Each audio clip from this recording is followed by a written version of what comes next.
I want to know, do you know what technologies and patents are in there? I do. Okay, can you share some of them with the public? I can do better than that. This would literally end all pollution on Earth, but it would also end poverty on the planet within about 20 years. This is a big announcement. I hope this goes viral because that's what we need.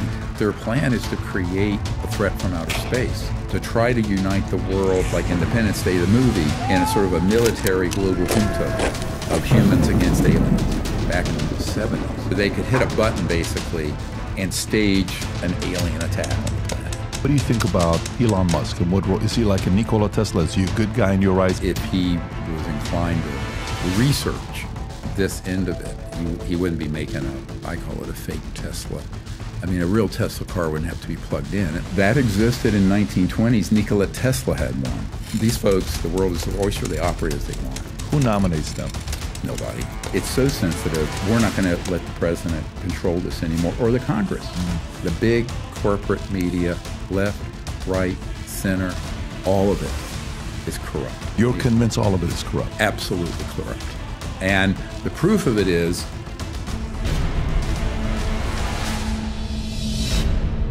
so a couple months ago, I watched this documentary called The Lost Century. Blown away by it. First time I heard about Invention Secrecy Act of 1951. I told my wife, baby, you got to watch it.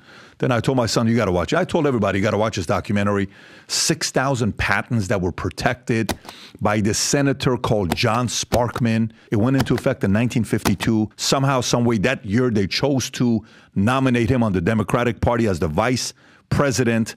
November 1st, we test the biggest nuclear test at the time that was 700 times more powerful than the one we dropped in Hiroshima. November 5th was election.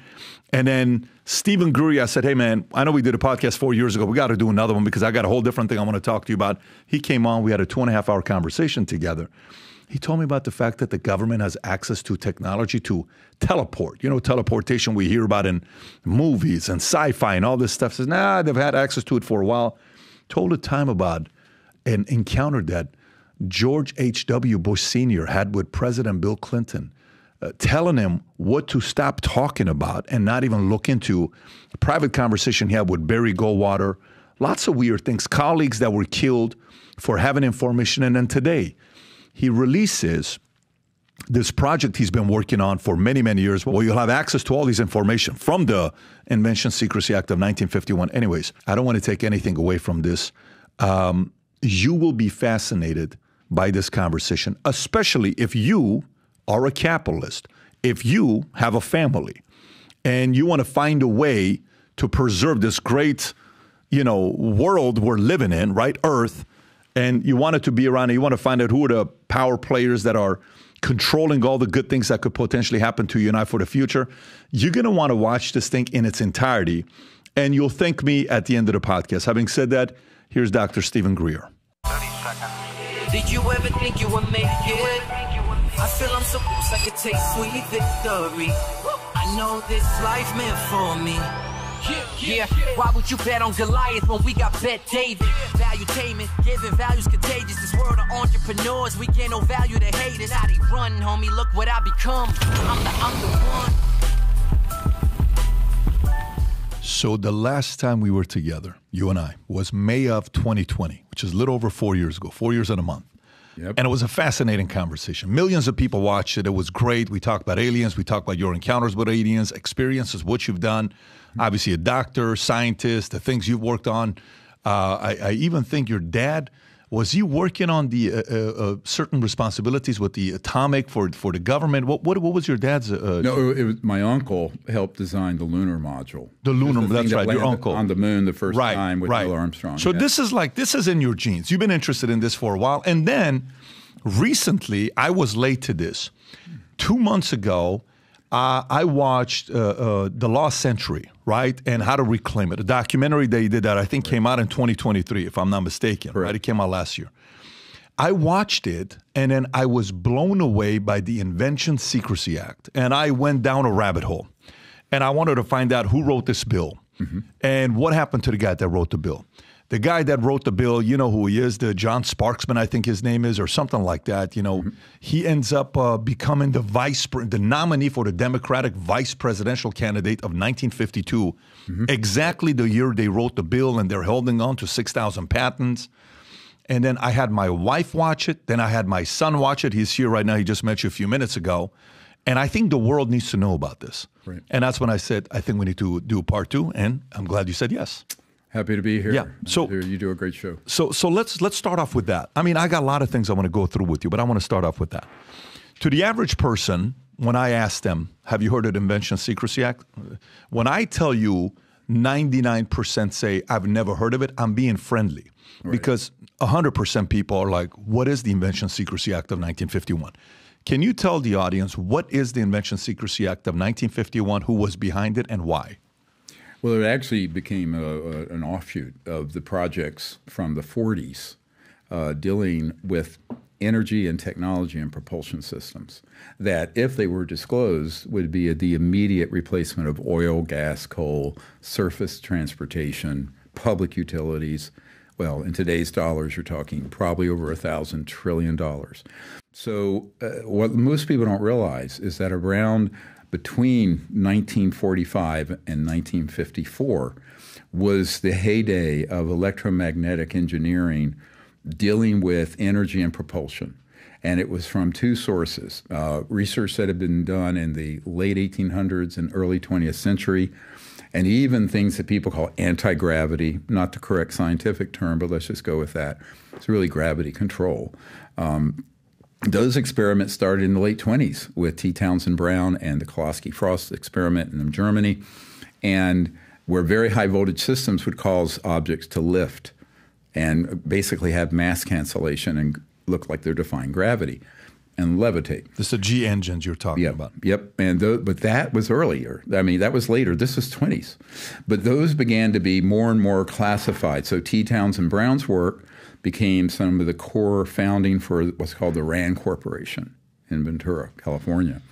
But those got populated with the research from retrieving extraterrestrial vehicles in the mid-40s and 50s, where they began to study them under a very highly classified project.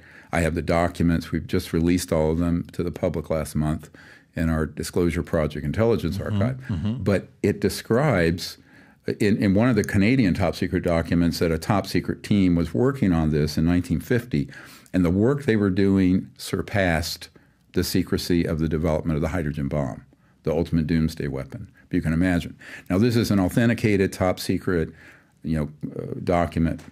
So the punchline of that is there was this technological breakthroughs, both human and in studying objects from outer space, let's say, that came together, the 2 mighty rivers that became this torrent, but very classified. So they realized that there were too many people stumbling across this, and they created this act to give the government the power that even if you don't apply for a patent, if they learn you have something that they want to seize, all they have to do is issue a national security order on it, and they take it. And this is not a conspiracy theory and all that. It's just a fact. You can look up people can look this up. And I've worked over the years with many, many people who've had that happen to them, geniuses that have had their work confiscated. And it would be an enormous benefit to humanity. But the super elite, global elite, don't want that out. They didn't want it out in the 50s, and they don't want it out now. So that is the core of the secrecy behind what people call UFOs or UAPs. That's really the heart of it.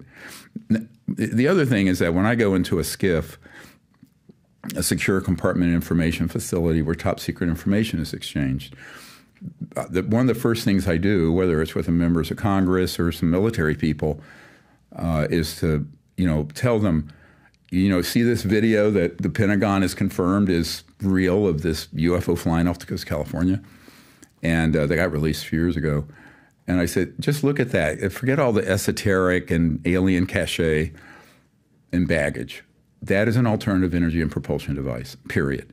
And I said, if you look at how it's moving and the sensors that they put on that thing, both from space and the ship, the big battleship out there, and the jet pilots flying those F-18s, they had no heat signature. You know, and Pat, here's the thing. There's no jets, there's no rockets, and if it was a nuclear power plant, it would be very hot because, you know, fission is extremely hot. So how is it doing? How is it moving like that? Well, it's using this whole new physics. And this is why most of our Air Force and other pilots, when they encounter these, they immediately assume all of them are alien or extraterrestrial, when in reality, I'd say 70, 80% of them are ours. Highly classified, illegally run covert programs without the oversight of the Congress and the president. So that secrecy has become so embedded. You know, Eisenhower had a pretty good clue about it when he left office, and he said, beware the military-industrial complex. And I remind people he's a 5-star general, right, and a conservative Republican, moderate Republican back then. But he was no enemy of the military. But he warned the dangers to democracy and secrecy because of this. Now, he didn't mention the UFO issue, but he was very much read in, and I can prove that. Our archive goes through that. And he then, by 1957 to 8, was being pushed aside out of those programs. And we actually have an attorney who at the time was a young man in the Army. His testimony we released in this archive, where he says he was at the White House Signal Corps in 1959, 60, before Eisenhower left. And Eisenhower told him that he was being blocked control over these projects. So these covert programs have been, let's just say, off the leash for most of, you know, the last 60 years. So I want to ask you this. So I'm going through timeline while you're talking, and I'm taking notes here, you know. Sure. So Hiroshima happened August 6, 1945. Right. Okay. Nagasaki happened August 9th, 1945.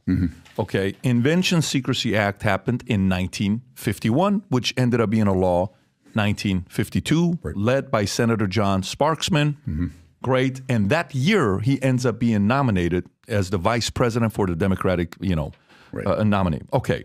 Then the election that year, that the day we voted on Tuesday, was November 4th of 1952. 3 days prior to that, on November 1st of 1952, is the big explosion that we had, the thermonuclear explosion that took place. Rob, if you can pull this up, type in hydrogen bomb year. Just type in hydrogen bomb year, okay? So if you type in hydrogen, can you zoom in that? I just want to read that right there. The U.S. tested the first full-scale thermonuclear device on November 1st of 1952. The result was an explosion that was equivalent to one produced by more than 10 million tons of TNT. This was approximately 700 times the power of the uranium bomb dropped in Hiroshima. Stephen, 700. So here's what I'm trying to find out. The time span from August 6th, Hiroshima, August 9th, Nagasaki, Invention Secrecy Act of 1951, 52 becomes in. Then November 1st, we have the hydrogen bomb. November 4th is the election. Is the reason why they put the Invention Secrecy Act a noble cause? Or was it the fact that people of big industries were afraid that maybe they're about to lose some of their control and business that they have? Because there's a part of it that could be like, no, it was noble. We were worried. We wanted to make sure that certain things wouldn't be available to other people, because if they did, what if out there in the free marketplace somebody explodes and messes with this uranium, and then all of a sudden we lose our country, we lose all this stuff. How much do you think was noble? How much of you think it was, hey, you passed this bill, we'll make you the vice president, we can do this? What do you think happened there?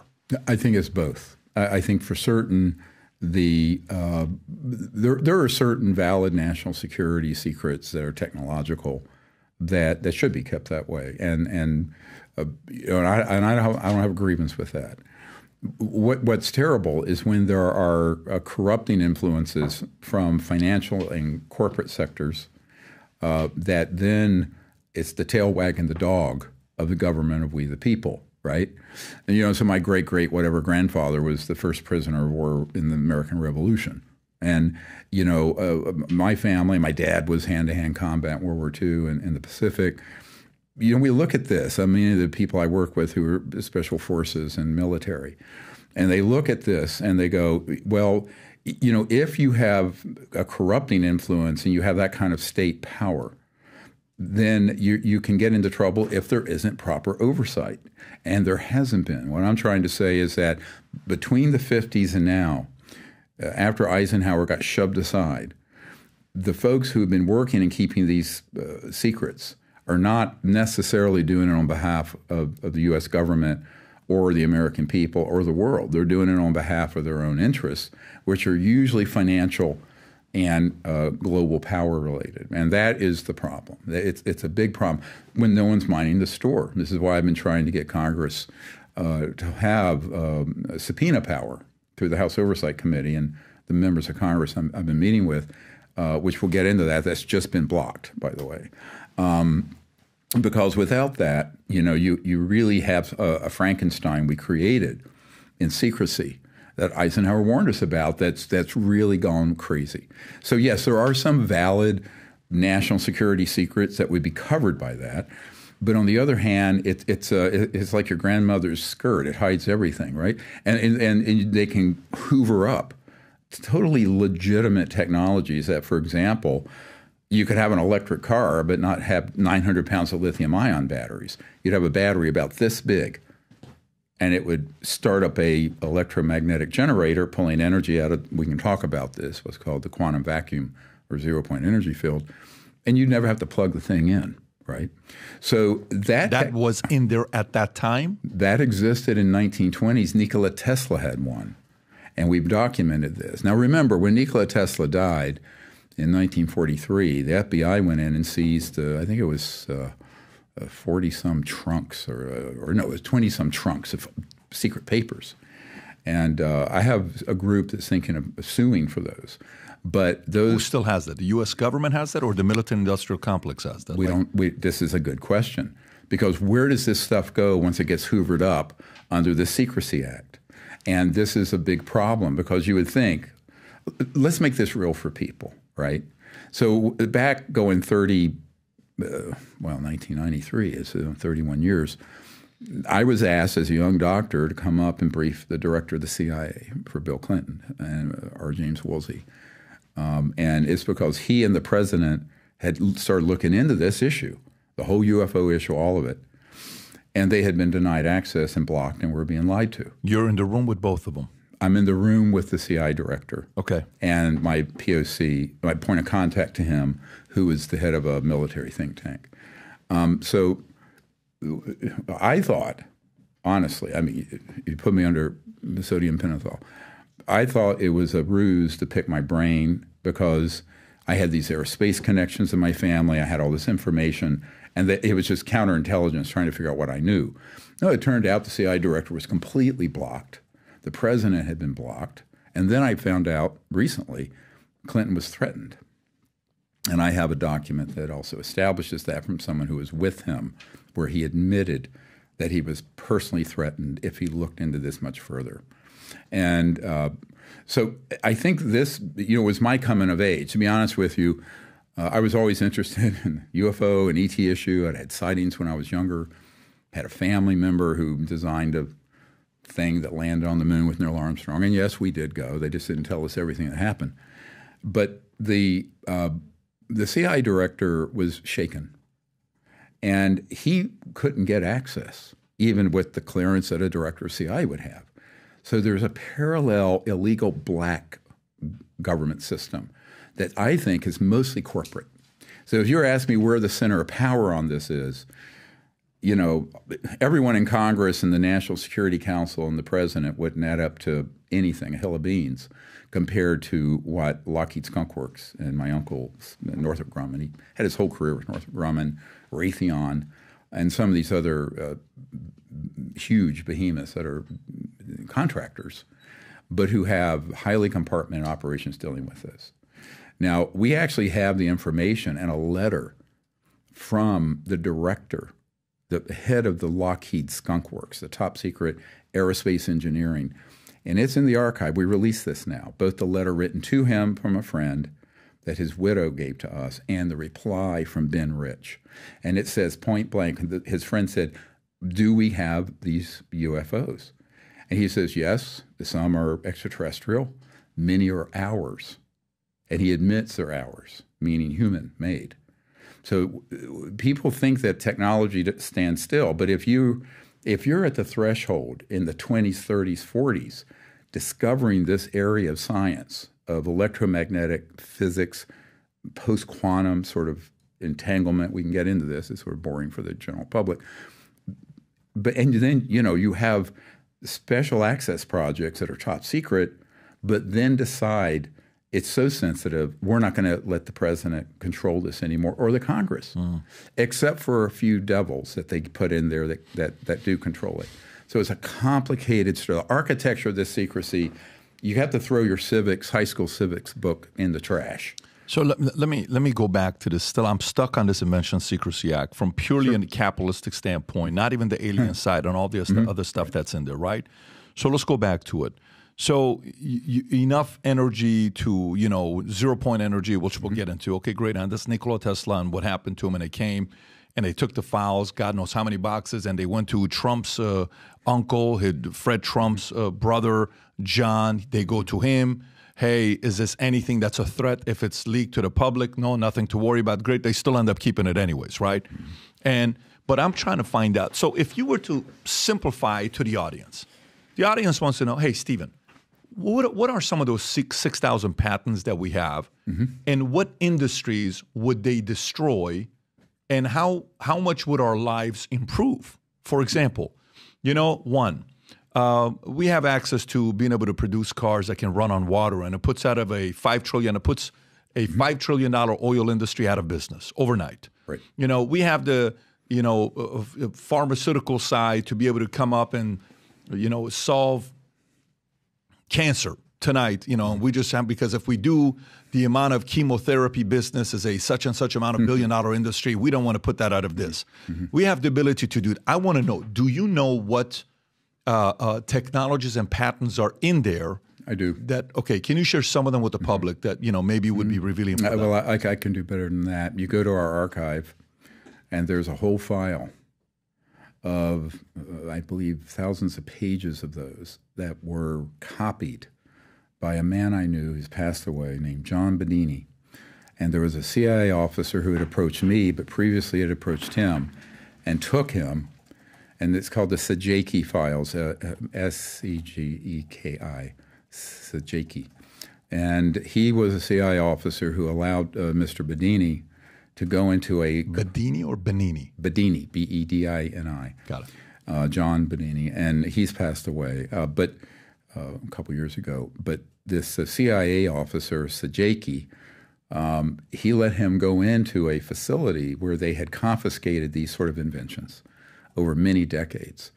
And they had the patents in file cabinets. And he told John Bedini, he said, he was trying to recruit him into the agency in a covert program dealing with technologies, because the guy was a genius with electromagnetic engineering, Bedini was. And he let him for 24 hours copy anything he wanted. And so he went in, he did.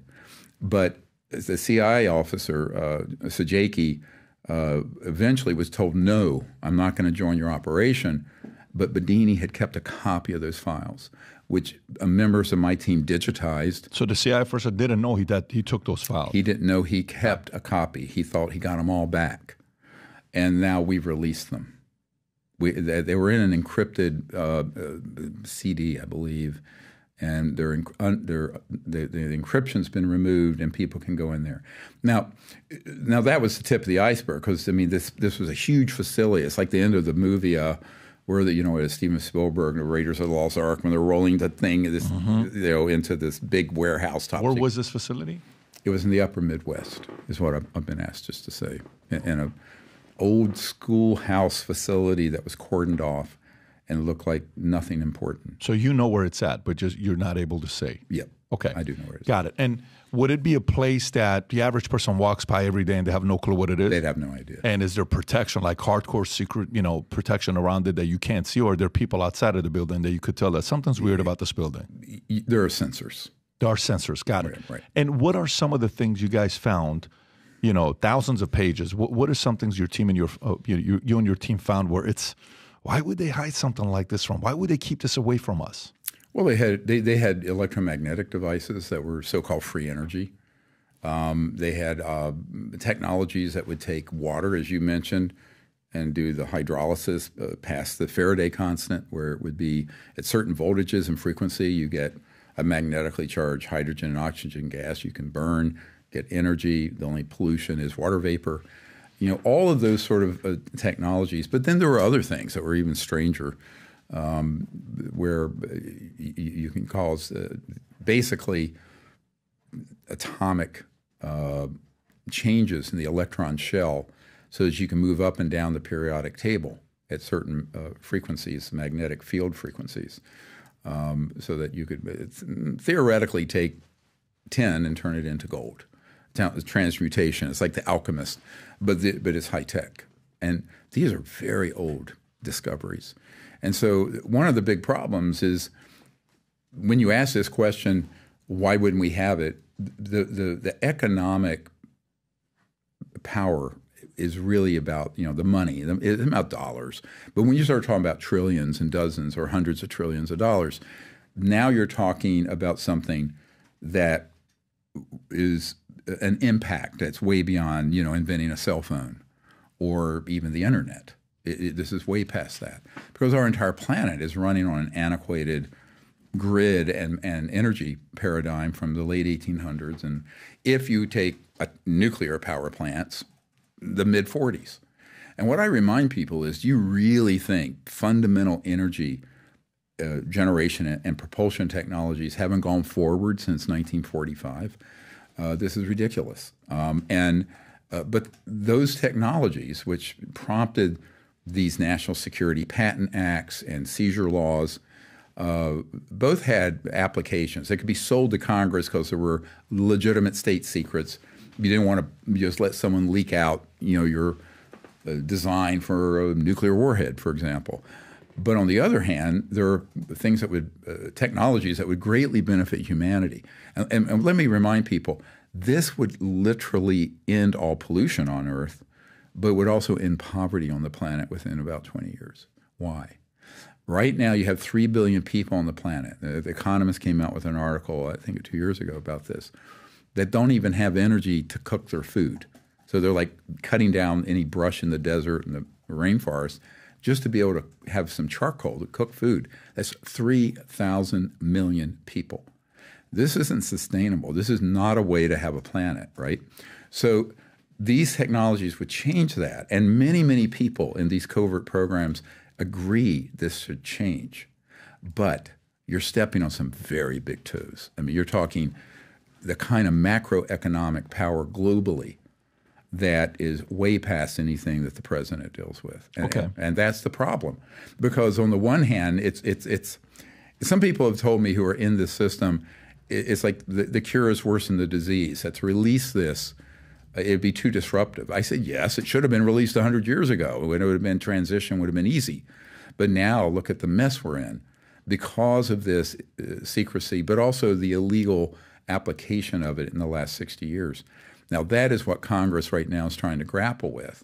But it's a big mistake for the public to think because you're the chairman of the Senate Intelligence Committee or the co-chairman. Like you're a nobody. Like Mr. Rubio. Yeah.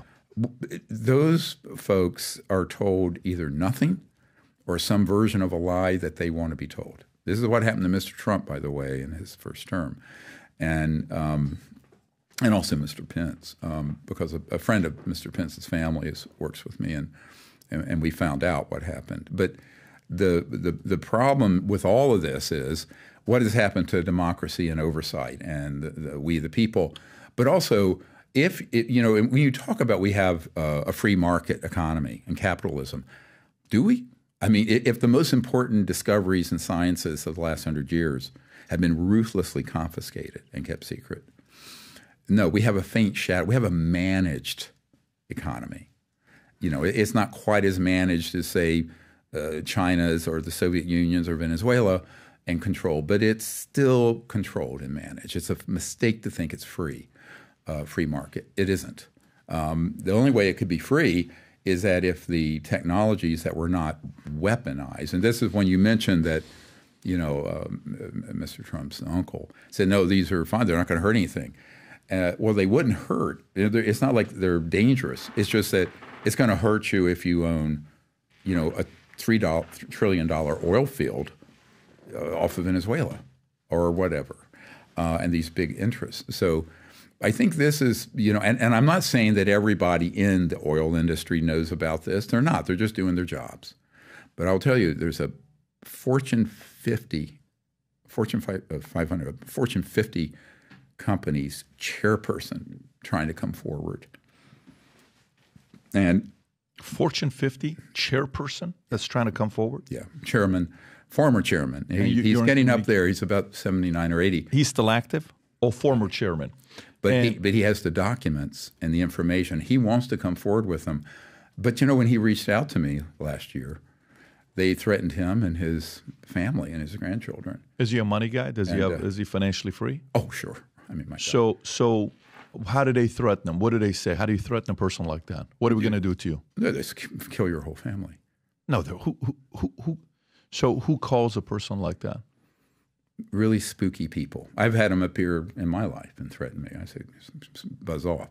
But I've had 4 people on my team killed. 4 people in your team killed? I have. And when Mr. Grush was asked about this at the House Oversight hearing last year, he said yes. And because when Mr. Grush was working with people that I had been briefing to give information so he could begin to drill down on this, but he was not a direct whistleblower witness. He's called a whistleblower, but he's not. He didn't directly deal with the technology or the programs. He was investigating them on behalf of folks that I was given information to tell them where to go. Like I told them exactly where to go in the high desert of California to find this stuff, or wherever. So, but someone asked. One of the members of the committee, I think it was Congressman Burchett, who I've been working with, asked, "Well, have people been killed?" And of course, a few months earlier, I think it was January of last year, there was a peripheral person on that team who was killed because he stuck his nose in the wrong place. So people are very naive, frankly, if they don't think this kind of corrupt power. Think of the worst thing you've ever heard about the mafia or the mob on steroids, hypercharged on steroids. But let's stay on that. That's what you're dealing with here. So they're thugs. 4 people that were killed on your team, they're public. But how were they killed, and how recent was it? Oh, this goes back in the 90s. What were you talking about? And what were they talking about or digging that cost them their lives? They were deep cover sources giving me information. So they had jobs before I had good security in place, and I didn't have what I have in place now, which I call. Can you say what they did for a living or no? Well, there were various. Well, one was a military naval intelligence guy. One was CIA. And one was an assistant of mine. It was an assistant of yours? I'm a good friend. How did he get killed? She. How did she get killed? It was basically a chemical weapon that was induced a very aggressive cancer very quickly. And, I have an FBI lady on my team who's a special agent. She said, we have 150 substances like that. 150 substances to inject cancer into somebody? Or brush up against someone or do something that will kill them, yeah. Brush up against somebody, like there was a movie I watched about the brushing up to somebody that. Oh, absolutely. So that's not just a movie. In real life, they can do that as well. Oh, 100%. Okay, so let's go back to this. So this is, but let's go back to the point I'm making, and that is, people are afraid, and they should be. Now, this is why, going back to '94, I asked the president at the time, Clinton, to do an executive order protecting high-value whistleblowers and witnesses, whether corporate or government, military, CIA, and no one would do it. I have a big announcement. I'm saying this on your show now because it starts June 20th. There is a special access project that has been stood up that is going to provide this kind of security and protection to whistleblowers and high-value witnesses that are been sitting on the fence coming forward. This is a big announcement. I hope this goes viral because that's what we need. Now, I asked the Congress to put that in a bill. but they're not quite at the point where they realize lethal force has been used. They're still a little bit naive. And so since lethal force has been authorized, in fact, not long ago, there was a meeting in a skiff talking about engaging the wet works. Wet works is a term for assassinations. It used to be an old Soviet term, wet from blood. But those sort of operations is not some kind of movie. You know, it's real. I've dealt with it. And, you know, this chairman of this huge, former chairman of this big Fortune 50 corporation, he regrets what he did, you know, and he has stated to us that the whole world decades ago could have had quote unquote free energy with these technologies. And look at the state it's in. So let me ask. He really wants to come forward, but he's scared. So I'm saying, look, I'm going to just try to set this up. I see what you're saying. So this is a big announcement that there's, I can't say what agency it's under, but it is an authorized special access project that can monitor security and provide security. And to whistleblowers. To whistleblowers, yes, and witnesses, people who have been in these projects, seen things, that want to come forward, or they may have documents like this gentleman. Is this an agency that has a lot of credibility today? I don't think any government agency in the United States has a lot of credibility today. Is this a three-letter agency that we're familiar with? It would certainly be known by any educated American, but I can't comment beyond that. But I will say that the people in it are all folks who had been in special forces. And they are not in the military now, because you can't do that. Of course, military can't act domestically, but and they're wonderful people. And so I've been working with these folks for a while, providing them an unredacted version of the archive we just released. Meaning unredacted, it has all the names. It has 760 some whistleblowers in it. Now, you know, if you go to the archive, you'll see, I think we have 120 some whistleblowers and witnesses, name, rank, serial number, and their video testimony. Not one or two, not five. So what's in this archive, if the Congress held hearings starting next week from Monday through Friday, 9 to 5. These are the names, May 13, 2024? Yeah, look at this. Yeah, it's 700 and some. But the first 100 and some are people we've already interviewed. We have their DD-214s, discharge forms. We have video, most of them on video testimony. Are these all public? It's all public. Anyone with a computer on planet Earth can see these. Can they see the videos, or that's being released? Both. Is it already released? Yes, sir. Okay. And what's the website that they can go to? Well, we have to put that up. This is a DP, like Disclosure Project Intelligence Archive. It's DPI Archive. DPIA. Yeah. Oh, well, archive. Yeah. We'll put the link below. We have it right there. Yeah. We just released this last week, and of course, we had about thousands of bots that invaded the site, tried to shut it down. So we are asking people to register. It's free. We have a crowdfunding program because it's probably going to cost us, I don't know, tens of thousands of dollars a month in usage fees. But the reason I did this, and I've never done this, if you want to hear an interesting backstory of how accidents happen, weird, like, why would I do something like this? And this is all stuff out of my own archive, 34 years of accumulated information.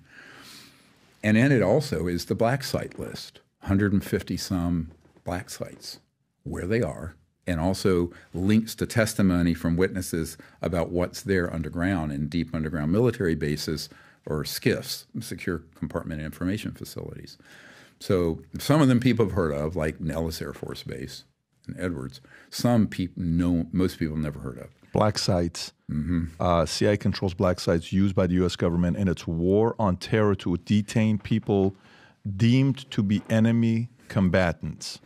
Well, not that. That's what we have various sites, but I'm talking about where retrieved UFOs have been put, where reverse engineered objects are located, where the man-made ones are. When we knock one down with an electromagnetic or weapon, a directional energy weapon, where are those taken? Where have they been studied? All that's in the archive. So it's a massive data dump. Let me go through a couple things here. So one, this chairman of a former chairman of a Fortune 50 company. Great guy. If if these 6,000 patents were to be released, and right now, if I'm not mistaken, the punishment is they give you 75% of what they think the patent is worth. I believe that's what they say. And then if you sell it off to somebody else and they find out, you're going to jail for the rest of your life. Right. If you even talk about it, you're going to jail for the rest of your life. Right. And if you go on Invention Secrecy Act of 1951, the way they categorize on what goes in there, right there, if you can read it, folks, the Invention Secrecy Act allows the U.S. government to classify ideas and patents under secrecy orders, which definitely restrict public knowledge of them. And at the top, if you read it, the United States federal law designed to prevent disclosure of new investigations, the opinion and technologies that in the opinion of selected federal agencies, so it's purely opinion-based, of selected federal agencies present an alleged threat, it's alleged threat, to the economic stability and national security of the United States. Okay, so energy, oil, let's just go through it. ExxonMobil right now, market cap, June 2024 is $497 billion, $500 billion company. Chevron is 284. PetroChina, 244, but that's China. India, UK, set them aside. You got a few other companies. You got BP, $100 billion companies. These are not small companies we're talking about. Shell, 218, right? I can go through a bunch of these that we know about.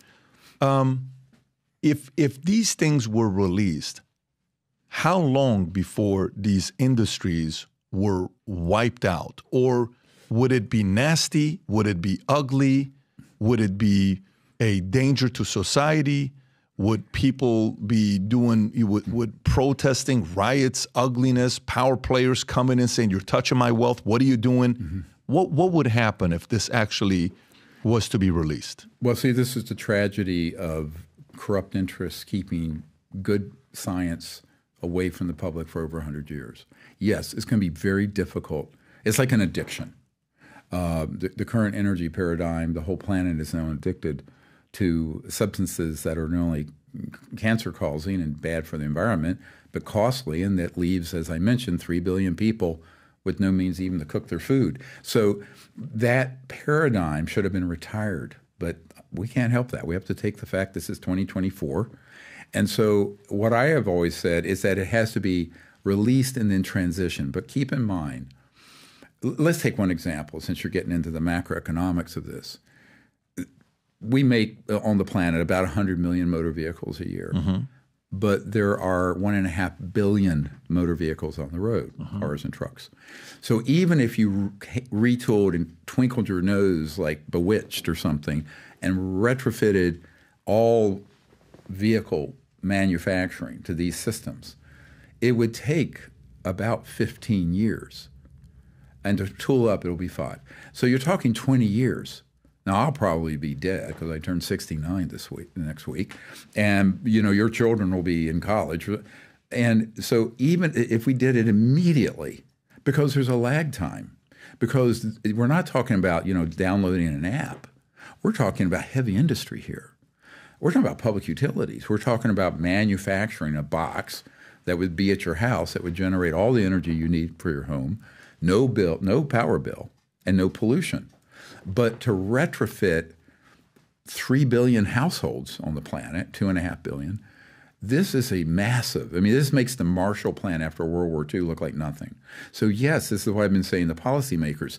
This needs to happen. It will happen. But the longer, this is like a leak in your roof, right? The longer you put that off, the harder and the mess is going to be to clean up and the more damage. So this is the tragedy of it, is that this was allowed to go on. And one of the things I've observed, people in periods of enormous power and responsibility, when they realize, when I go into a facility and I say, see that thing? That's an alternative energy and propulsion device, what people call a UFO. Well, once they realize what these implications are, then they get scared. They get to the edge of the table or the edge of the cliff and back off. So here we are. Now, I've spent 34 years trying to resolve this problem, literally 50% of my biological life. And it's a very heavy lift and a very dangerous lift. But, you know, what are we going to leave to our children? Your children, I have 12 grandchildren. You know, what are we leaving, you know, on this planet to them?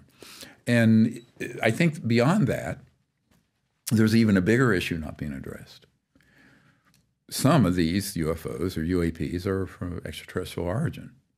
None of them are hostile, but we have been targeting them with electromagnetic directional energy weapons since the 40s. And those technologies have become more and more sophisticated. And, you know, they have not struck back. If they did, the whole planet would come to a standstill, because I think they're fundamentally peaceful and very highly developed socially and spiritually. However, how do we know that? Well, because there have been a lot of people who've had contact, and there's no evidence otherwise.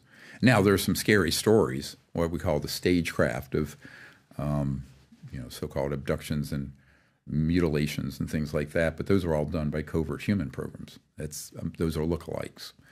We can get into that. I mean, there's a whole section of the archive on that. And we actually document this. I have top secret guys who come forward on the record stating point blank that they have been part of operations abducting people. And in fact, the very famous astrophysicist, Dr. Jacques Vallée, who some of his work ended up in Steven Spielberg's movie Close Encounters of the Third Kind. And he's up in his 80s now. And in 1992, he wrote a book, and he had a log entry where he had received a 1985 CIA document that outlined, for psychological warfare purposes, them using these advanced technologies that look like an alien craft and other technologies to, quote, abduct peasants in Argentina and Brazil for their psychological warfare value. Now, that's in black and white. And so people go, this sounds crazier than the myth you've been told, and it is. But why would they do that? Werner von Braun, in his deathbed in 1974, told a member of my team, Carol Rosen, that their plan is to create, eventually, an hoax, a threat from outer space, to try to unite the world, like Independence Day, the movie, in a sort of a military global junta of humans against aliens. It's all nonsense. It's BS.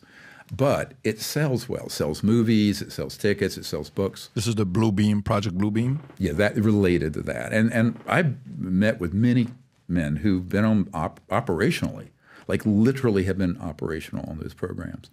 Now, it went from really clunky stuff, like the Betty and Barney Hill abduction. People think that was alien. It wasn't. It was us. Late 50s, early 60s. And I think President Obama was actually working on a documentary about that. And it was an interracial couple, a very interesting story. But most people have no idea what really happened with that. And this is one of the really disturbing parts of this archive, is what are the technologies that are in the hands of these sort of monsters, and how have they used it to deceive the public, but also deceive policymakers and presidents. You know, I talked to a man named Colonel Holman, Holman. He passed away, and this was maybe 5 years ago. And he was on a committee trying to sell first Carter, who wouldn't bite, and then President Reagan on SDI, Star Wars, the Strategic Defense Initiative.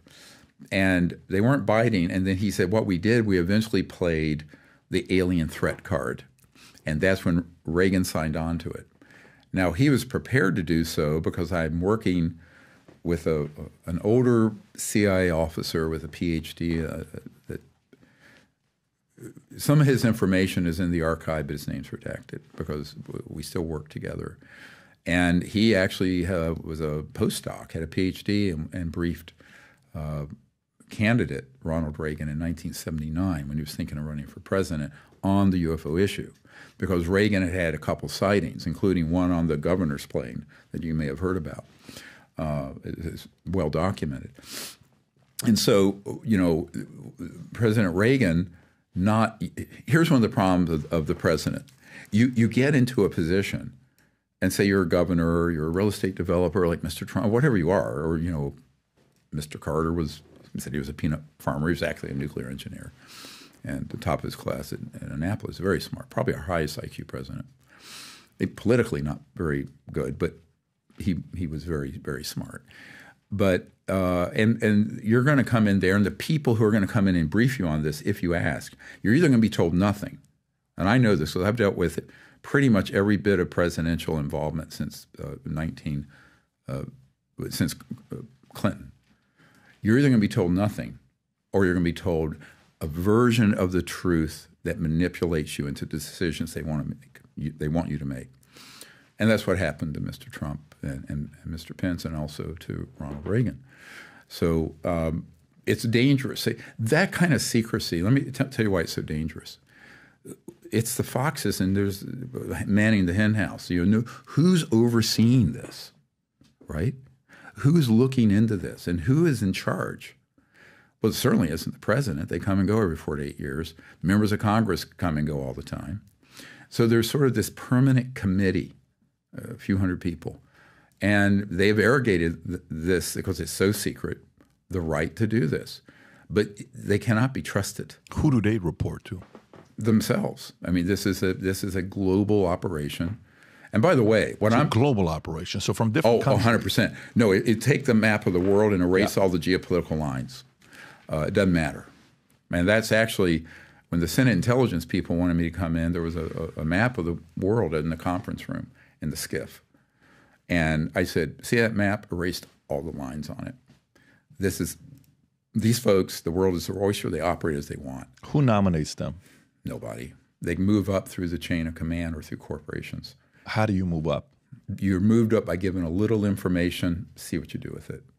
And if you can keep the secrecy. But more importantly, once you reach a certain level of clearance, and you realize how monstrous and criminal the operations are, will you stay with that? I'm dealing with a team right now that I can't see. I won't even say what state they're in. But let's just say in September, I was on a classified helicopter over 2 black sites and was shown where the underground openings are out in the desert, where the man-made ones come up and are tested. But there are also electromagnetic pulse weapons that are illegal by the Nuclear Non-Proliferation Treaty that are, and I have video and photos of this. One of the photos is in the archive. I'll just tell you that. And there looks like there's a landing strip. It's not. It's an area with diamonds on it, and that's where the man-made, some people call them ARVs, alien reproduction vehicles, come up from underground.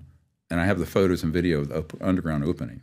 We went right around it because this guy was cleared. He's one of the top people in the system, but he's wanting to defect. And it's one of these 100 people, one of these couple hundred people? He's very high up. I wouldn't say he's on that policy level, but operationally, he's been read in for many, many, many years, and he's very high up. What's his reason? So you went there and you actually saw it? Yeah, videotape. I have all of it. And it's public? Some of it. Off the air, I'll show you the video of it. Okay. Mm-hmm. And so that in September, and then of course I was almost killed in October. I think I mentioned it too. How'd you get almost killed in October? Oh, someone tampered with my mountain bike seat and it snapped off, and I was going fast, and my left foot came off, and 2 bones were in the air, and my left shoulder came off, and my abdomen got. I had 4 surgeries in 3 months. You got to be kidding me. Yeah, I'm up doing everything now, but it was hell on earth. But you know. It's not the first. And how do you know it was tampered with? How do you know somebody? Well, I mean, it wasn't the bike that. It was like the whole thing just was kind of sawed through and snapped off. We can't prove anything. Who cares? I mean, as an emergency doctor, I'm a trauma doctor anyway. Ironically, I'm laying there going, it's like an out-of-body experience, seeing me there with my foot off and the bones in the air. But I go, the only thing I said, I'm effed. It was like, that's the only thing I said. But, it was a full trauma. How much are you, because you're in this world, who do you trust? Like how do you process who you can trust and who you can't trust? Mm-hmm. Oh, it's like the thing. It was in the Bible. Ye shall know them by their deeds. So, my wife, my close circle of friends I've had for 50, 60 years, my assistant who's been with me for a quarter of a century, and other people. And now there's this whole team of, special forces folks and people who are defecting that are very close and who are enormously courageous men who want to do the right thing for the world and for the country. Green Berets and Navy SEALs, some of them. But some of them are still very active. Some have separated from the military and are working in private but they're all gathering to do this disclosure of the subject. And then what I just mentioned, the gentleman who had me on the chopper over these black sites in September, there's a whole team that he is involved with at these sensitive facilities that are so, the word used when he first reached out to me was fed up. They are fed up with what's happening to the planet. They're fed up with the illegal secrecy, and they're fed up with some of the atrocities that are happening that they've been part of. And, you know, it's very emotional for these men. This chairman of the former chairman of the Fortune 50 company, if he comes out, what would he be leaking as a whistleblower to the country, to the world? Well, he'd be leaking that one of the largest corporations in the world, and certainly in America, had worked on these programs, and he has with him in his possession the schematics and plans for these technologies and devices. And he wants to hand them over before he passes away.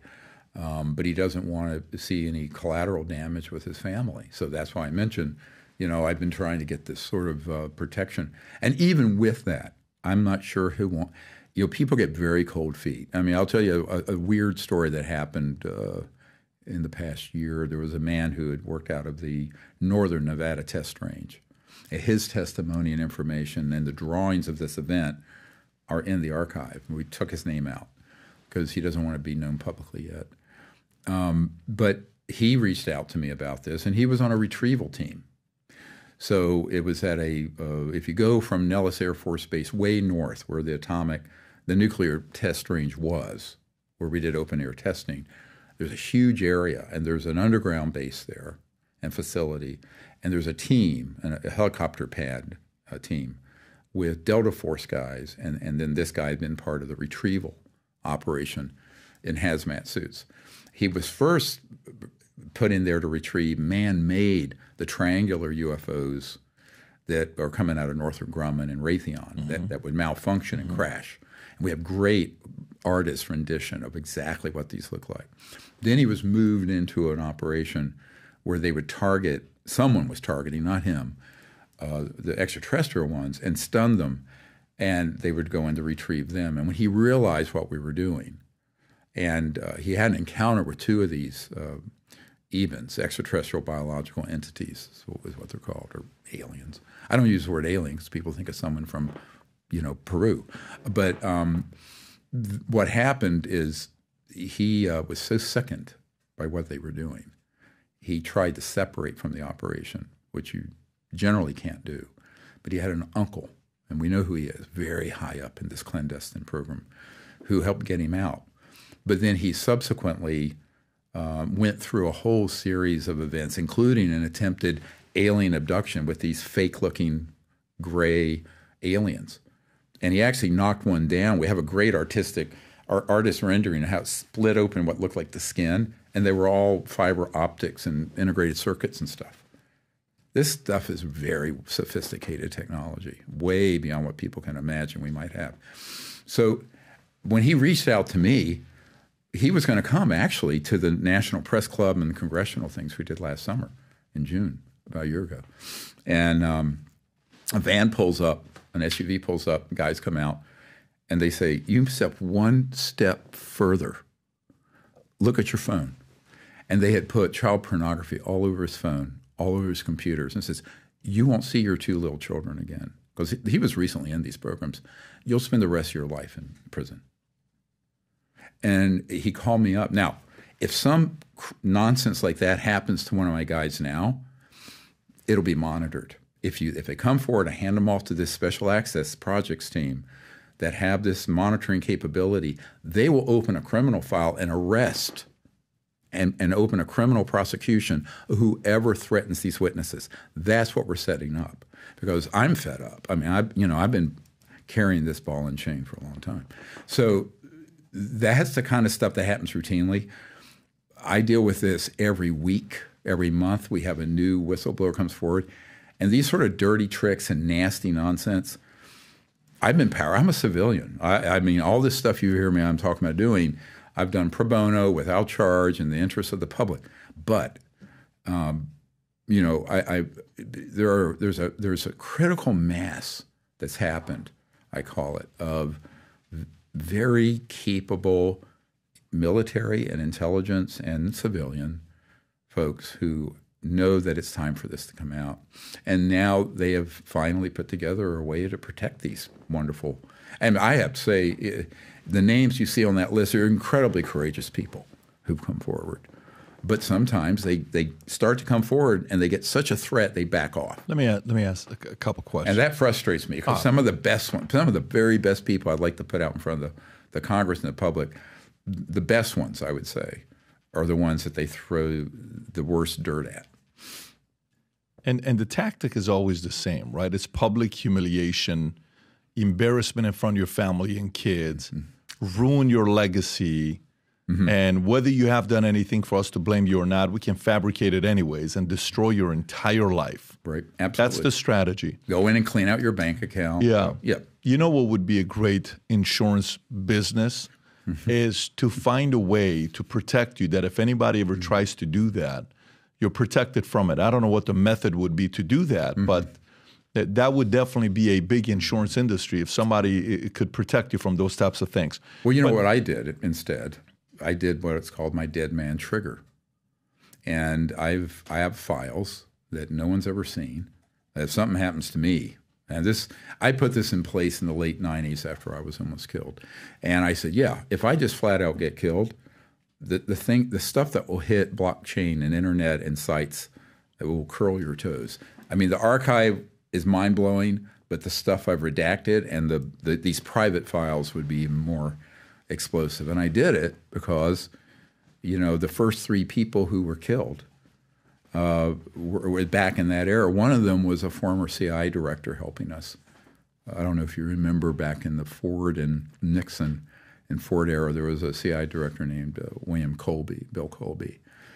And Bill Colby was read in or briefed on this, was very much involved. And he was maybe pushing 80 and very fed up. And bless you. Thanks. And he was like, he was over it. So we knew what he was going to do.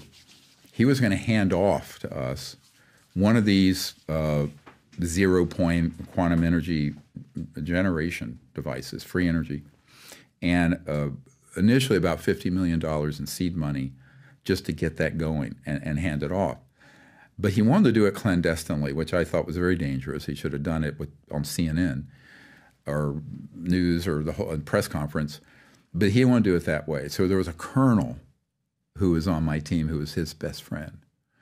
And the week he was going to meet with a member of my board, Bill Colby, the former CIA director, was found floating south of D.C. in the river, made to look like a canoeing accident. And even his wife went on CNN and said he would not have been out there canoeing in a rain-swollen river at dusk. And he was killed. And his friend, who was a colonel, said, oh, absolutely. Yep. So that was a shot across the bow. That was in 1995 during the Clinton era. And what people don't, a lot of people don't think that kind of thing happens. And of course, the media said it was an accident. His son, unfortunately, thinks he committed suicide, which he didn't.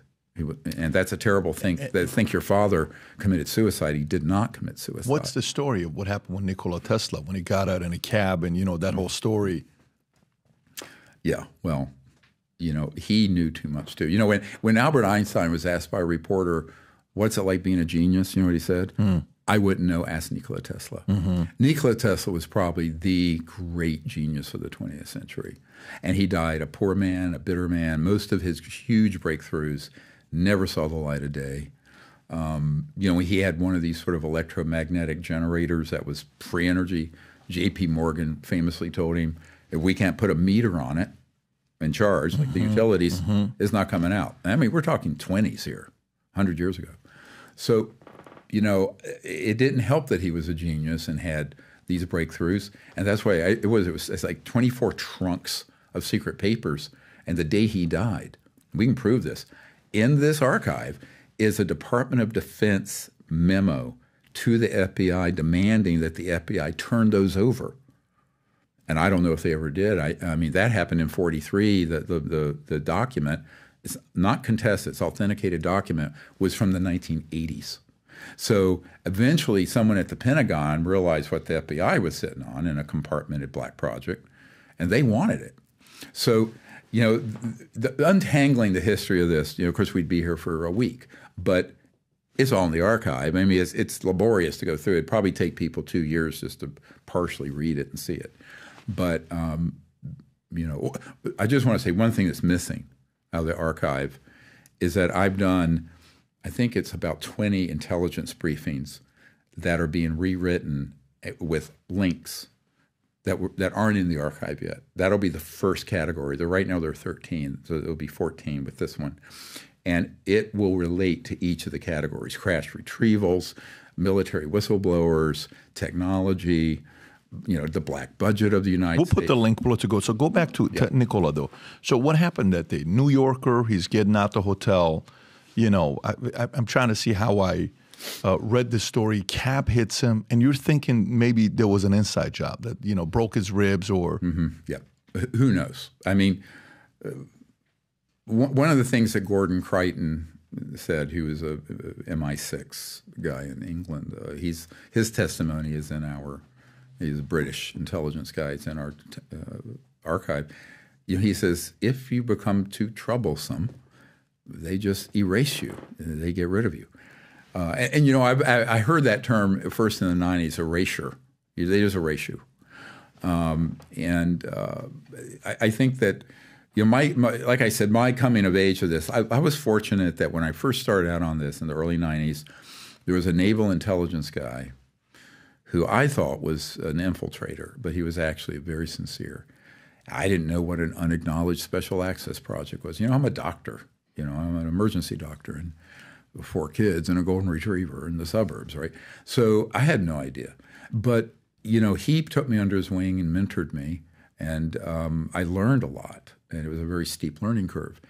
And that was before I briefed the CIA director. So by the time I briefed the CIA director, I knew all this. Structure, let's call the structure of the secrecy. And I think that's the hardest thing for senators and congressmen to understand, or the general public. How is this structured? That a president will be told, we're not going to tell you, right? And a few presidents have quipped.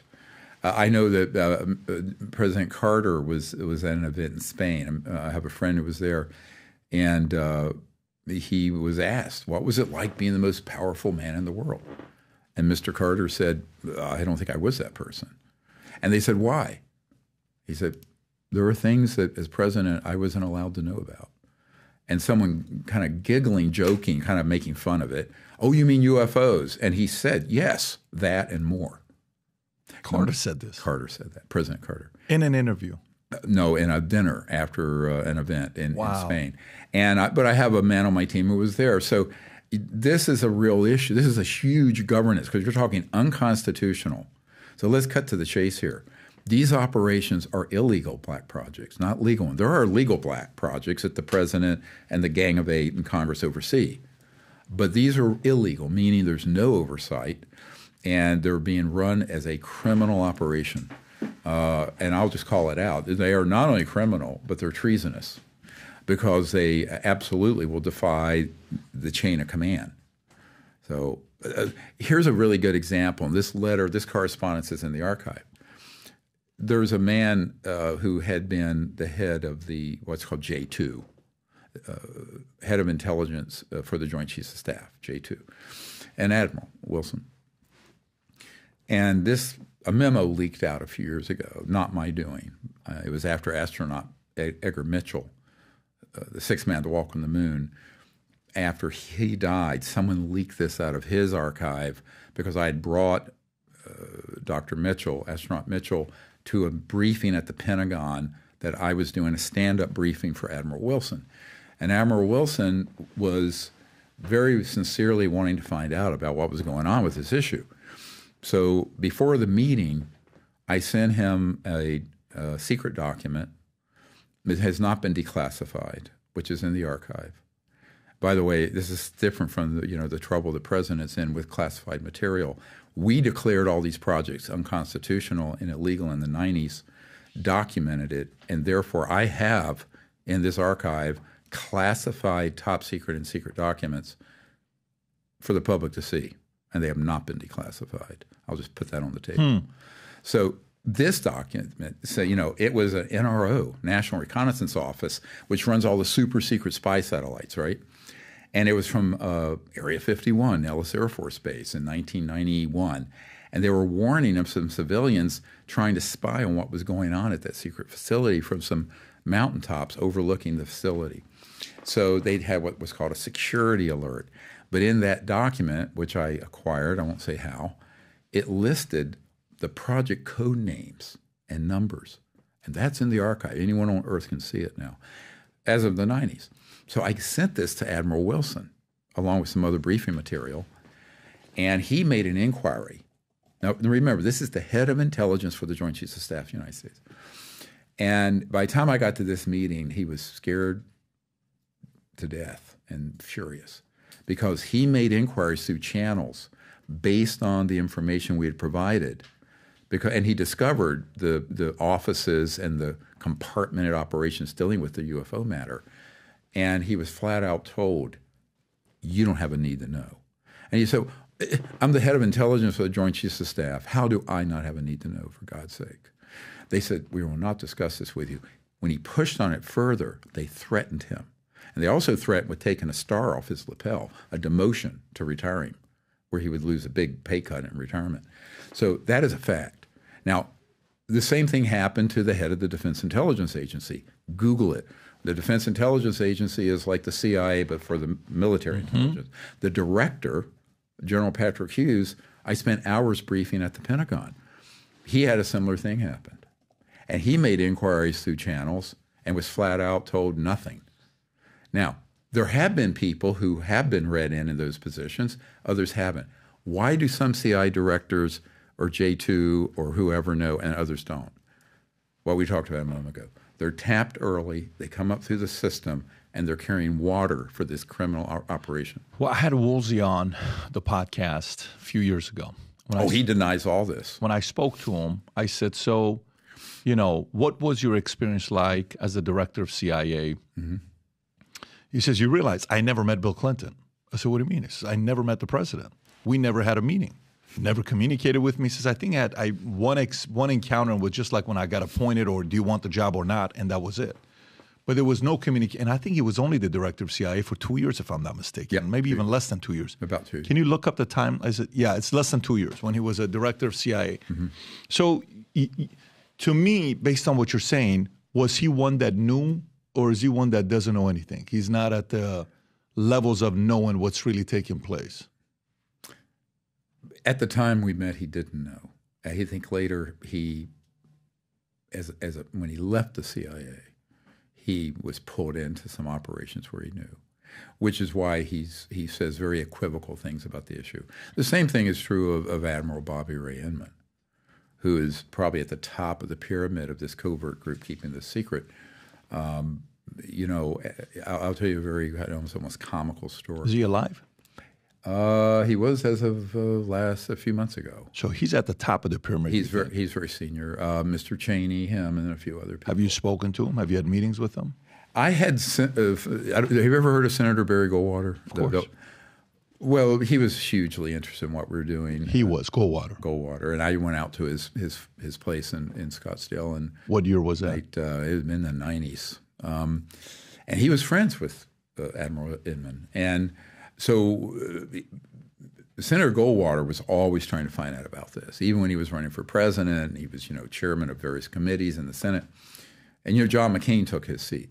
So I'm sitting at his house, and Senator Goldwater, starts saying, well, I've given him all the information I have, and he tells me two very interesting things.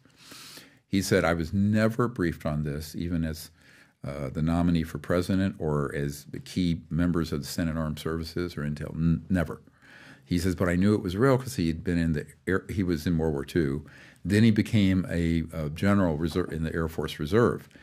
When he was a general in the Air Force Reserve, he asked General Curtis LeMay, they used to call him Bomb Them Back to the Stone Age LeMay because he was advocating using nuclear weapons in Vietnam, which is what actually cost Senator Goldwater the election but in 1964. But this is, of course, in the 90s, many years later. And Senator Goldwater says, look, I asked, he had heard that at Wright-Patterson Air Force Base, there was a name, he called it the Blue Room there. And he wanted to go there. And so he approached General LeMay, who I think at the time was Chief of Staff of the Air Force. And he says, I want to go there. And General LeMay turned to Senator Goldwater, and we're talking, and Senator Goldwater was told point blank by General LeMay that if he ever brought this issue up again, he would have him court-martialed out of the Air Force Reserves, and that he, General LeMay, could not even get into that area anymore. Now, so I said, here's a measure of the level of corruption and secrecy. Someone at that level of government, Senator Goldwater, conservative, Republican, pro-military, in the war, being denied access to this information. So, how many data points like that do you need? This is why I tell people, can't I prove that these programs are unconstitutional, illegal? Absolutely, we can prove it. And so at that point, here's what really ought to happen. The Criminal Investigative Division of the Pentagon and the FBI should launch immediate criminal investigations into this. There's enough information in this. Who needs to? Well, for domestic, it'd be FBI. Okay. FBI is not going to do that. Well, not the criminal. I never say never. And the other would be the Criminal Investigative Division of the Pentagon, because there is enough proof of criminal activity and unconstitutional and treasonous activity to launch those. Now, this is what I've been saying to members of Congress in the last few years since they've started looking into this.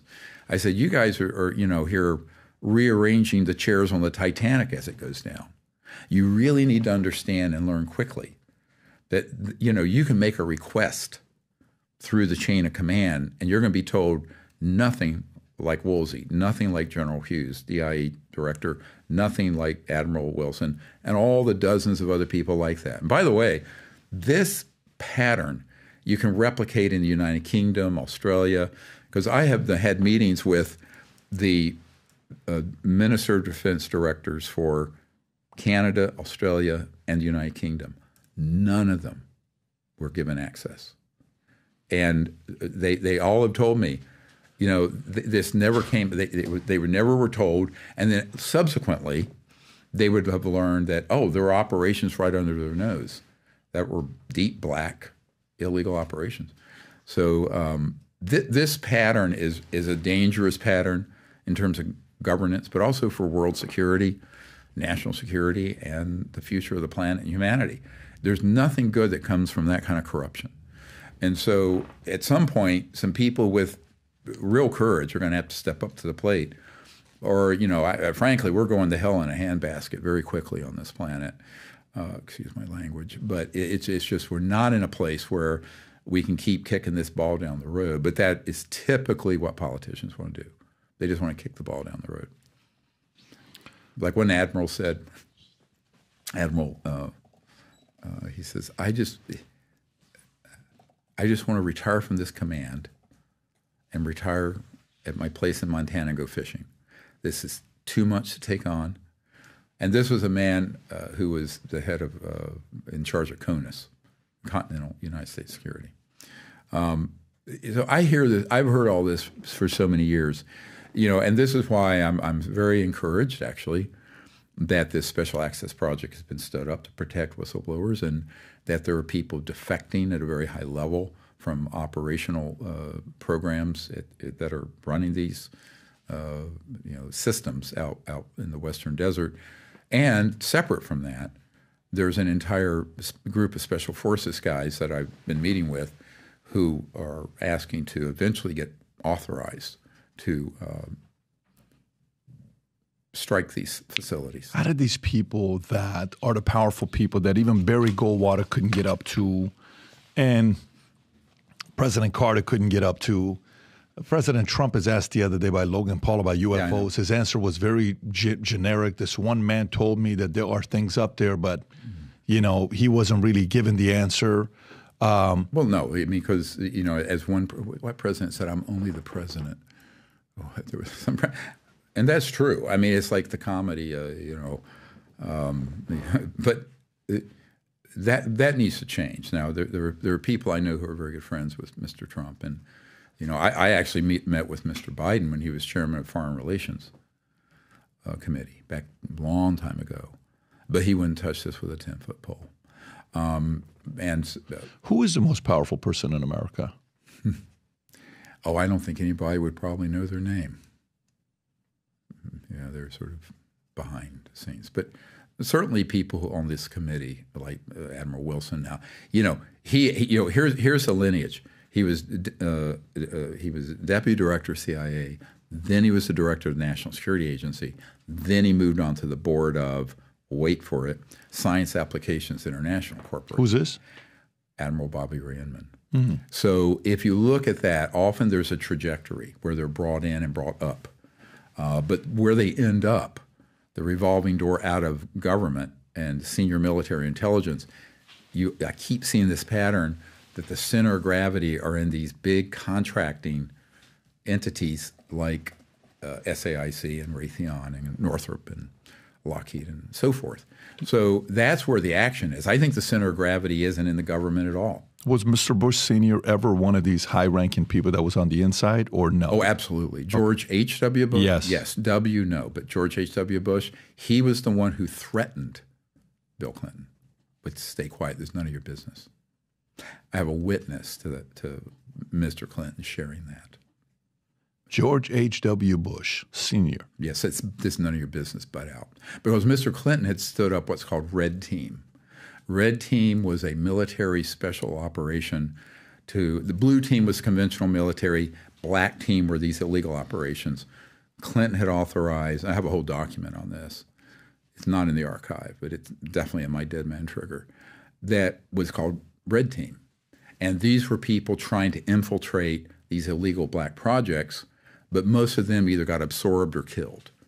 And eventually, George H.W. Bush said, back off. This is none of your business. Did he? Oh, yeah, absolutely he did. That's why they became fast friends. And remember? Did he? I do. Did he ever make it? Was Bush ever in a top 5 most powerful men in America, or no? Was he still? There's people above him that he's reporting to. He would have been on the mid to upper level of that committee, 200-300 people. But George H.W. Bush was definitely involved. And I would say, ironically, Cheney more so, Mr. Cheney. Cheney more so? Mm-hmm. Why is that? Because of who he is. And on the military-industrial complex, the money. All the way back to what was he, Ford Defense Secretary? I mean, all the way back to 70s, 80s. Yeah, absolutely. How powerful was Kissinger? Was he anybody? Very. Oh, yes. Okay, above a Cheney? Sure, absolutely. So he was one of the 200? Mm-hmm. Sure, yes. Mr. Kissinger, yes. What's your opinion on him?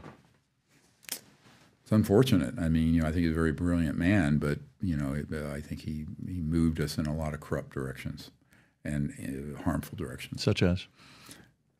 This issue, for one, because, and I don't want to go too much. I mean, he's passed away, so it's irrelevant. I don't speak too badly of him. But, yeah, I think he would have been way high in that pecking order, but was very interested in, I hate to say this, subverting American power for global power.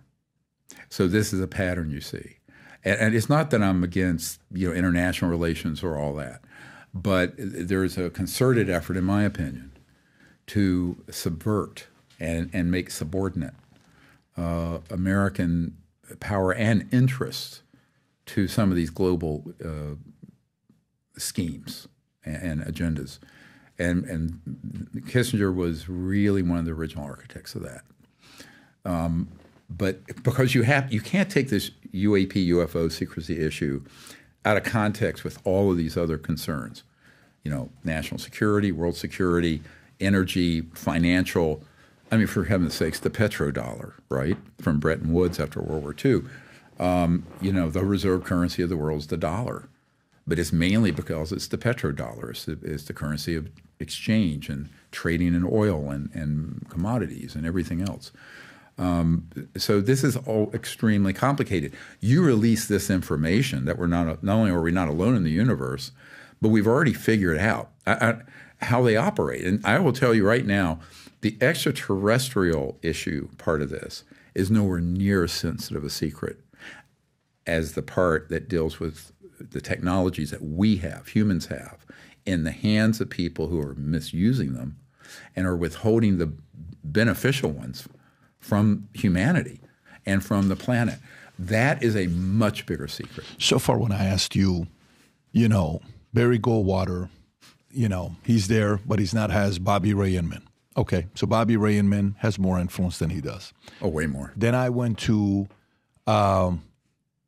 President Clinton, and you said, no, George H.W. Bush Sr. has more influence than he does. Great. Did. He's passed away. He's dead. He's passed away. Did. Then I asked you about Kissinger. No, then you said Dick Cheney was more powerful than Sr. Okay. Then I asked you Kissinger. You said, no, Kissinger was more in that community of that influence. And very global with it. For sure. I mean, yeah, and he had a very interesting reputation. Yep. Fascinating guy to study, by the way. Some of the things he said. Yeah.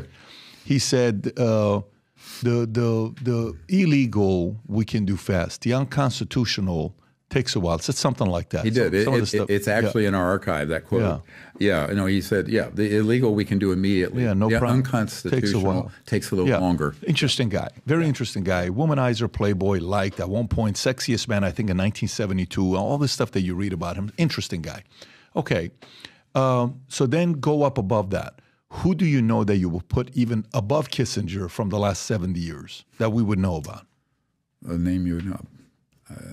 Right off the top of my head, I can't think of one. Certainly, some of the corporate folks that nobody would think of. Tillerson? Would be very powerful. Jack Welch of General Electric. Jack Welch you would put ahead of?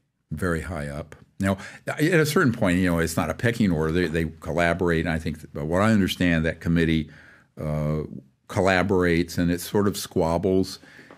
But, when I was first told about it, back in the early days, you used to talk about there were these documents that got released called the Majestic 12, MJ12. And nobody knows if they're authentic or not. I think they are largely authentic. But what's not in dispute is this NRO document from the 90s, and one of the compartment operations is MAJI, MAGI, or sometimes you'll see MAJIC, and it stands for the Majority Joint Intelligence Committee. And that is the group that is a joint entity on the U.S. end of this that deals with this subject. And that is in the document. You can pull it up. It's the National Reconnaissance Office document, Nellis Air Force Base, 1991. So can you pull up Majestic 12, Rob? I just want to read. Is this Majestic 12?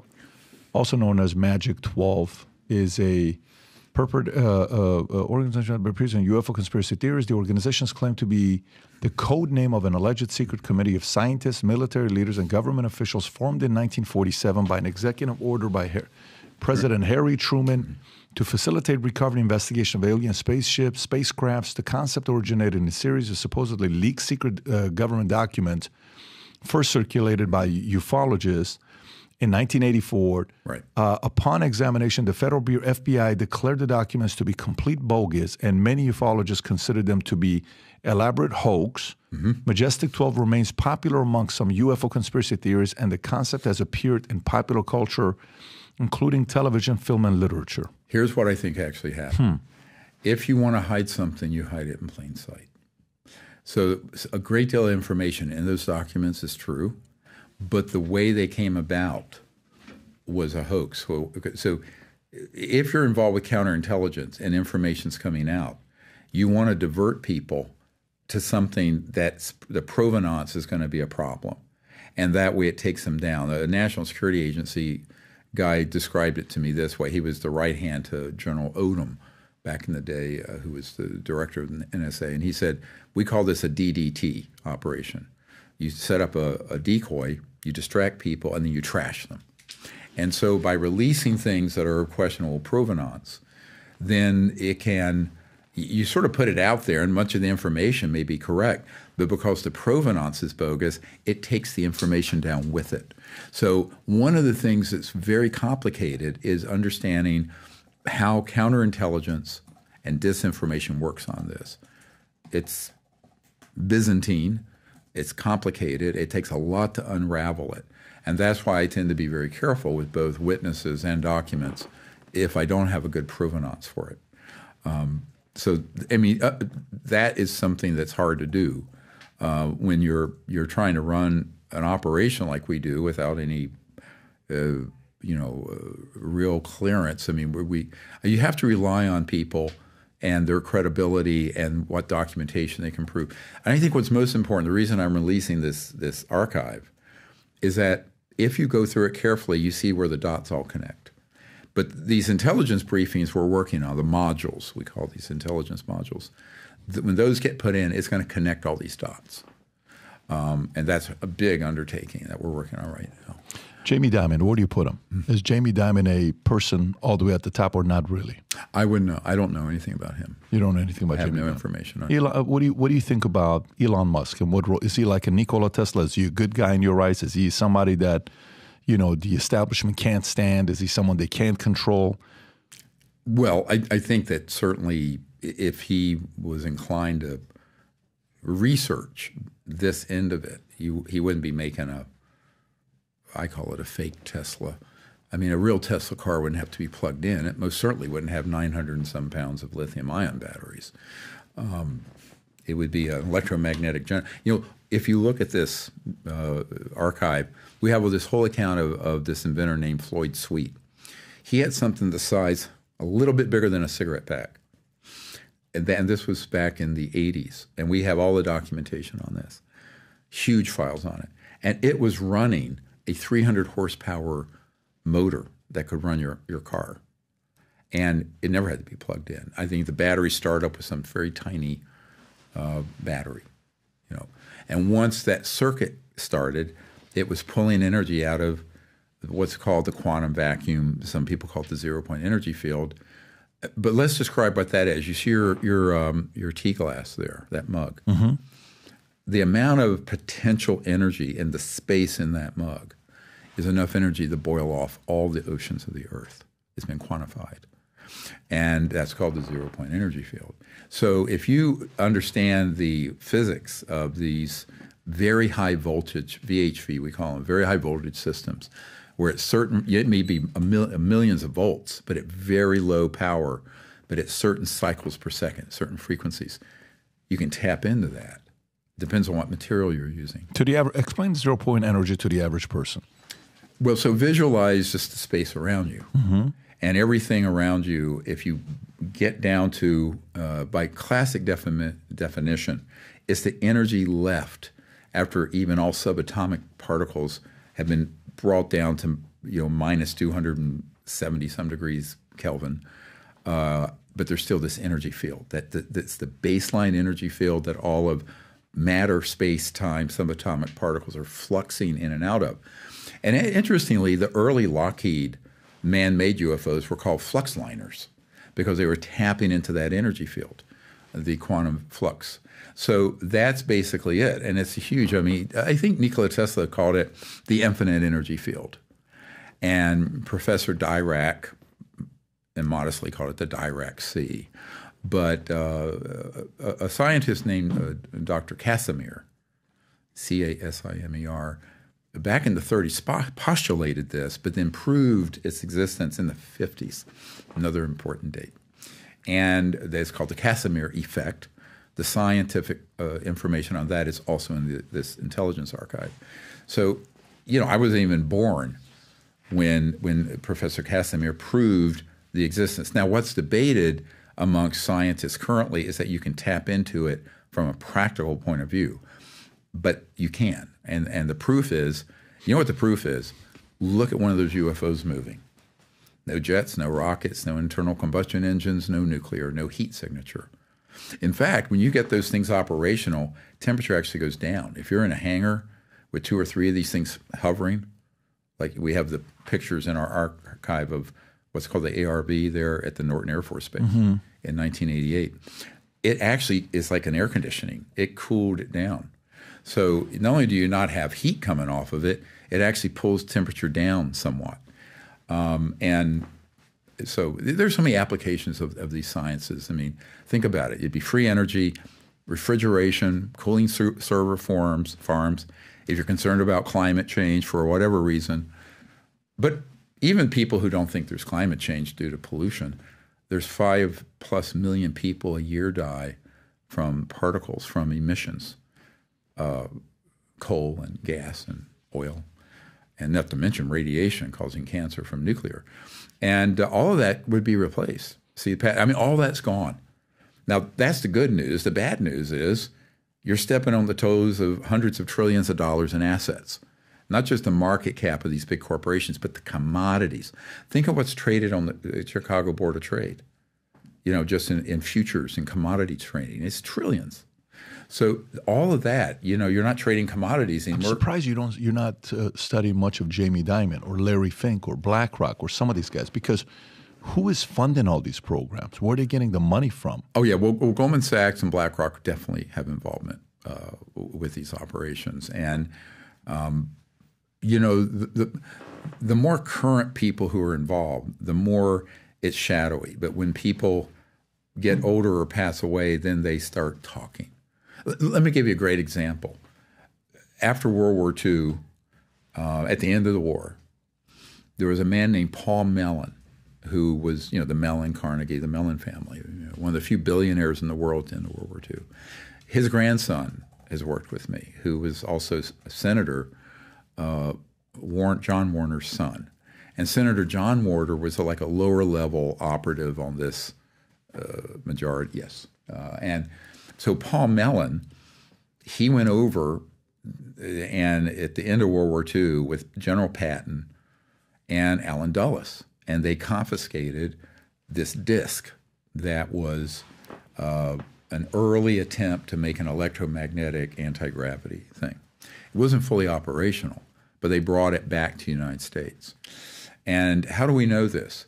Because towards the end of his life, Paul Mellon, who was very instrumental with Allen Dulles in forming the CIA and all that stuff. Remember, the OSS became the CIA, the OSS during World War II. And when he was getting older, he had had a couple martinis and told his grandson, John Warner IV, that in fact he had gone over there and brought this thing back, and that it was not one of the jet rocket thrusters, it was electromagnetic and anti-gravity. And so, I mean, that we're talking now the end of World War II in Germany in 1945. So that is something. What you find is that as some of these folks get older, before they meet their maker, as it were, they start telling things to me or to other family members who then share it. So that's, a pattern that in terms of, I have debriefed, if you look at this list, there's 760 whistleblowers and witnesses, but I've met with more. Some of them I never quite get their name. There's probably over 1,000. But all the people on that list I've debriefed. I mean, over 34 years. So I carry that in my head, which is why I'm trying to put some of this down, in case something happens to me. Which president have you had direct contact with, you spoke to, that is interested in this? I've never spoken directly with any of the presidents. You've never spoken only people who've been on their cabinet or people who have been like the CIA director or people who worked with them. No, I've never met with any of them directly. All of them been asked to. Any of the recent, who's the most recent, most powerful people you've spoken to that's reached out to you? Mm-hmm. Oh, I think by far this former chairman of this Fortune 50 company. I mean, he's holding all the cards. Is he respected by a lot of people? Is he somebody that has a reputation? Oh, yes, he is. He would be. Yeah, he very much would. He would be. So okay, as a president, you get to campaign. I'm going to run for president 2024. I'm campaigning for human rights. I mean, we're going to fix the border. We're going to go climate change is the number one issue and the economy is stupid, and then we're going to focus on all this stuff, right? All these things that they say they're campaigning on. Okay, great. What's the riskiest thing to campaign on? Let me kind of give you a couple of them and you tell me, okay? One, here's what my campaign is going to be. Why is it that only 2 countries in the world allow big pharma to advertise on TV? Us and New Zealand. Why are all the other countries not allowing that to happen? If you help me become president, day one executive order, big pharma will not be able to advertise on TV, just like cigarette and tobacco companies cannot, okay? There's a lot of risk with that, okay? You're going after a lot of strong people, right? Oh, yeah. Number two, you know, as your president, I think one of the things that you as a taxpayer are owed the truth. And I think this government, in the recent years, we used to be an open source type of a country when Washington and all the guys ran it. Today, we are no longer open source. If you help me become president, I'm going to release all the 6,000 patents in the Invention Secrecy Act of 1951, and I'm going to make sure you know all about it, and it's going to help a lot of you guys. You're going to save money on electricity. You're going to save money on oil, and cars are going to be able to run on this because it's going to help us with this, and it's going to help us with pollution, and we're no longer going to deal with poverty worldwide. It's never. You help me. I'm going to make sure all that becomes public, okay? You help me become president. I'm going to give the truth of what happened with CIA, and I'm going to release the last 15% of the information to know who assassinated John F. Kennedy. You help me become president. All of these things I'm going through. What is the riskiest one for your life that if you say you're going to do that, ain't nobody going to help you, and it's the riskiest position to take? Well, I think in terms of your own personal security, it'd probably be this issue, the UFO and UAP issue. Why though? Why would that be? Because behind it is the whole center of power that was running the planet, the technology. Because if that comes out, all of it's coming out. Look, anybody with a grain of sense, and this is where we're getting really close, like when the Pentagon confirmed that UAP that we chased off the coast of California was real and three-dimensional and not an artifact or a misperception, broad daylight. What they admitted to, without saying it, is that there's something that's there that's three-dimensional and real that is absolutely defying the aerodynamics and energy of anything known by the public. Now, not known to man, and certainly not known to these clandestine programs. But so going into that, then you're also, here's the other big risk. The only reason this could have been kept secret is that the big corporate media, left, right, center, all of it is corrupt. There's a whole section in here about You're convinced all of it is corrupt? Absolutely corrupt. And the proof of it is, why would they, given what we've already put on the street and had press conferences around, and right here, 122 named whistleblowers. Why isn't that being covered by Fox, CNN, MSNBC, New York Times, Washington Post? So if you go in here, you will see that on certain issues, the media is actually the most culpable for the secrecy, because the fourth estate, which is what the media is called, and is supposed to be a watchdog against these excesses of the government and abuses of power. And we're talking the biggest abuse of power in my lifetime, and certainly in the last 70 to 80 years. And why wouldn't there be investigations on that? So let me tell you a little story. It's apocryphal. But Mike Wallace was a famous reporter for 60 Minutes on CBS. A good friend of his named Bob Schwartz was on the board of Time Life, and knew him very well. And I was at a meeting in New York back in the 90s. And Mr. Schwartz told me about how Mike Wallace had gotten some government documents from a source about the UFO issue. And he said, this is the biggest story in history. This is the biggest secret in U.S. history. And he was going to do a 60-minute special on it. At the time, Westinghouse, the defense contractor, owned CBS, and basically, out from the top, Mike Wallace was told, you'll do no such thing. And he went into a very deep depression. In fact, he went on Larry King and admitted he'd become suicidal. because he realized he was a fraud. He used that word. Now, he didn't tell this part of the story. His friend Bob Schwartz told me at a salon, in New York. I think he told Larry King he thinks he's a fraud. Mike Wallace did. You can go find that thing. He says, why were you? I said, well, I just thought I was a fraud. And so somewhere in there. Now, I saw that episode, and what Bob Schwartz said, Robert Schwartz said, look, he was so devastated because he thought, here we are, the premier investigative journalist. We take on anything. He had never been told he couldn't do a story. He was not allowed to do this story. He was flat out stood down, sat down hard, and said, no, you will not. Now, I have dealt with many media people very high up, and they've had the same thing happen to them. There was a guy named Ira Rosen who was the executive producer of 2020 and Primetime Live. And after the first National Press Club event that we did in 2001, May, it's 23 years ago, he approached me and he wanted to have this first sort of tranche of whistleblowers and witnesses come forward.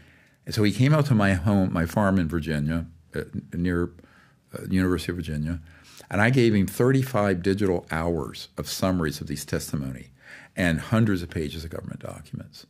He says, if this is true, this is the biggest story ever in U.S. history. I said, yeah, it is. So I said, but I don't think they're going to let you do it. He said, oh, I'm the executive producer of this and that. He had been with, by the way, 60 Minutes.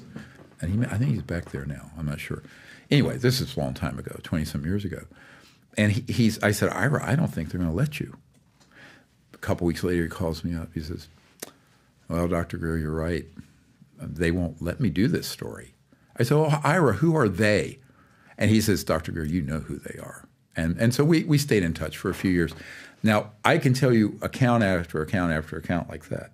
So when you get really close to truth, now if you cover nonsense or something that's disinformation or, I was attacked by an alien and raped and have babies floating around Alpha Centauri, they'll cover that. I mean, the media will be happy to cover nonsense. But when you have hard evidence, interesting, they're not going to cover it.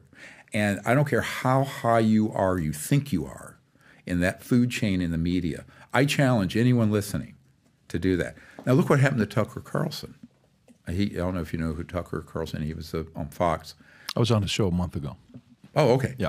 Well, I would like to be on it. But see, he got gaslit. He had a whole bunch of disinformation people come to him and provided him with enormous amount of false information. And so one of the problems is, a little knowledge is a very dangerous thing on this issue. And it's very easy for someone with a limited amount of access and information to have people come in and steer them in the direction of the aliens are eating us for lunch and taking our babies, right? That whole rubbish. But that is really the stock in trade. So if you move in that direction, doors will open. If you actually start putting out the truth, every door will close. Same thing with Hollywood. I had Arnold Kopelson, who was a huge billion-dollar producer back in the 90s. And you'll see in the archive, 1997, I did a congressional briefing offsite with the first early gathering, or the second early gathering of whistleblowers. Mm-hmm.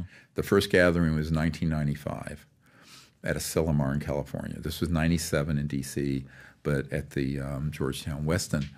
And so members of Congress came, and Dan Burton, who was chairman of Oversight, came, and this was all, there were people were very interested in hearing this. This was not public. It wasn't in the news.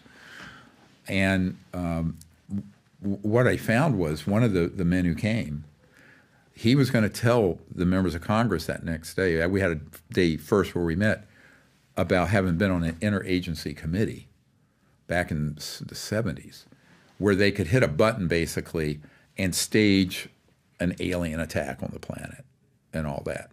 And that all that had been in place before he got there, and I think it was 73 or 4.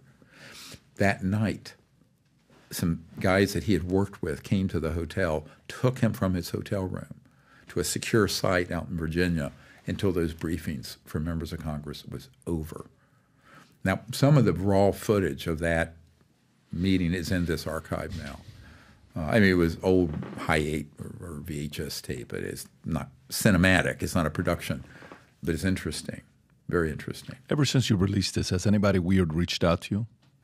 Well, people weird reach out to me all the time, but I'm talking threats. I'm talking we're going to release this thing you did 22 years ago. oh, sure. Stuff that like happens that. all the time. I just ignore it, and I have. What's good with the folks who are around me now, they monitor what's going on around me. One of your friends before we came in here asked me this, and I said, nothing like that's going to happen and not be known. And so now that there's a SAP stood up to literally arrest and create a criminal case against someone who pulls those kind of illegal operations. You can't threaten. I mean, if you threaten someone, that is in itself a crime, right? Yeah, but I mean, they do it all the time. But they do it all the time. Regular Tuesday for them. Yeah, but now this will be trapped. With this thing that you have. I'm really starting curious June 20th. I'm really curious to know what the level of credibility and protection will be. Well, we'll see. I mean, yeah, exactly. I trust the director of the team that's liaisoning. This three-letter organization? The group, yeah, and we've spent a lot of time. Are they three-letter or no? Whatever. I mean, there are only so many three-letter agencies. I'm really not going to. So we know that, but it has domestic authority. So are they powerful? Are they powerful enough where they carry weight? Well, here's the Achilles heel with that. It's a SAP, a special access project, and by definition, it's top secret. It's compartmented, so it's operating under the authority of its immediate supervisor. But it wouldn't go up to the director of that agency. Who do they report to? Independent, because it's a SAP. Yeah, that's right. It's closed. So they hold their own clearance, but they've been authorized. Their group has been authorized to take these people, put protection and monitor. Let me ask you, is it kind of like an independent PMC, except it's an independent CIA version of what a PMC is? No, I mean, it can't be independent totally, but the way compartmented operations are, it's on a need-to-know basis. So, but they have access to governmental information or no? Oh, yeah, and also monitoring. Who gives them permission to do that? The people who've authorized and formed the SAP. And, where it goes beyond that, I don't know, because remember, the idea that, let's say you're the director of the CIA, you're not signing off on all the thousands of compartmented SAPs and operations. In fact, they've told me, Woolsey told me he barely knows what's going on. I know. Woolsey said he knew nothing. He's like, they kept things away from him. That's what he told me. But that's what they all say. Because that's it's what true. Comey said. Comey. Well, they're not lying about that because this thing is so huge. Here's one of the problems that Eisenhower warned about. He's right. Is that this is like a multi-headed monster that's gotten created, and it's so big and it's so out of control. And if you think members of Congress are overseeing these things, or the president, not just this president, any president, I'm very nonpartisan, I have to be, or the National Security Council, you're mistaken. And they're dealing with so many conventional issues that this issue, because they don't know about it, they say, well, it's the X-Files, it's a joke, it's nonsense. Now, there are good people in Congress now. I would say Mark Warner and Rubio and Gillibrand and the co-chair of Armed Services and Burchett, Luna, Moskowitz, who's here. I mean, Moskowitz is very interested. I've spoken with him. He's your representative for Fort Lauderdale, part of this area. And, they were sincerely wanting to get to the bottom. The problem is they have no dedicated staff or funding. And one of the bad news things I want to report today is a few weeks ago I met with members of House Oversight, and they were aiming to get subpoena power and a select committee that was funded. Because you need a staff of a couple dozen people just to unpack 10% of this archive I have and really then start an investigation properly. They don't have that. So when I meet with their staffers, like one of them who is the most senior guy for Senate Intelligence, he says, I've been told I can spend 10% of my time on this. He ended up spending 50%. But it was a huge burden. And he's the one who said, look, can you give me what you have? I said, yes. And the genesis of the archive, by the way, ironically, was that they were supposed to put funding in place. So there'd be a couple dozen people going through my files and archives and information, digitizing them, which they were all in paper and file cabinets, and then going through intelligence analysis and unpack it. That never got funded. So over the last couple of years, I've spent about $500,000 personally to get that done with some help and some donors, with a skeleton crew of, a couple people and some volunteers. So that's why the archive is still not fully organized yet. I'll admit it needs a lot of work, but I wanted to get it out there for the public as sort of a... Let me ask this question on the nuclear side, right? You hear stories about, a lot of times when the aliens show up is when we're in war or nuclear, Absolutely. fears and all this stuff. And then you hear about the time where Eisenhower is on vacation and he steps away for a few days. Apparently, allegedly, he met with aliens because aliens said, you give us the nuclear stuff, we're going to give you some powerful technology. The world was so worried about it that even Associated Press reported that Eisenhower's dead. He died from, cancer or heart attack. They just made up some kind of a story. Right. And he was alive all along. Now, some say that's a myth. Some say that's true. No, I have a document from the Ministry of Defense of France. I want to hear it. Well, that's in here, too. And there was a man who reported out about that meeting. It was at Muroc, M-U-R-O-C. It's sort of near where Edwards Air Force Base is now. It didn't exist at the time in 1956 or 7 when it happened. But yeah, that did happen. And you're spot on in bringing up this point, that when we started detonating atomic and then thermonuclear weapons, everyone knows what an electromagnetic pulse is. What they don't know is that embedded in that is what's called a scalar pulse. And Nikola Tesla was one of the original researchers of scalar electromagnetic. And to make it simple, the light we're seeing or electromagnetic is a wave like this, like a sine wave. And it propagates at 186,000 miles per second. Scalar, or it's also called longitudinal, is a point and a line that goes out, boom, at multiples of the speed of light. But when it's done in an uncontrolled way, it rips the fabric of inter- or transdimensional space-time, which disrupts extraterrestrial communications and transport systems. So when we detonated the first atomic bomb, boom, all of a sudden there were ET vehicles investigating everything we were doing on this planet, because it wasn't just that we were on a path where we could kill ourselves. We were disrupting other operations that are extraterrestrial. And very few people understand this. Now, there is an FBI document in the archive. I understand once we released it, it became the most viewed document on the FBI website. Which one? And it was a memo from Guy Hottel, H-O-T-T-E-L, to J. Edgar Hoover from 1947 from Roswell, where we had those, it turned out 3 ET vehicles that went down. One wasn't found until 1950 or 51. And it's a memo where he said that apparently we retyped it because it's so hard. It's so old and hard to read in the 40s. That when they had a new, quote, radar system that when they switched it on, messed up the guidance systems of these ET vehicles, these discs that crashed. Well, remember, radar is a euphemism for both what you think of radar, where you kind of paint the fuselage. It's the beams that go out and bounce off an aircraft, metallic, come back, and you track it. But radar is used to track, but then embedded in it can be an active system. And so what they had done, they had put a classified, by 47, they knew these ET craft were all around our nuclear facilities. Roswell was the only nuclear bomb squadron in the world, or atomic bomb squadron, technically. It wasn't nuclear yet. And thermonuclear. It was atomic, like at Hiroshima and Nagasaki. But that was the only place on the Earth, was the Roswell Army Air Base.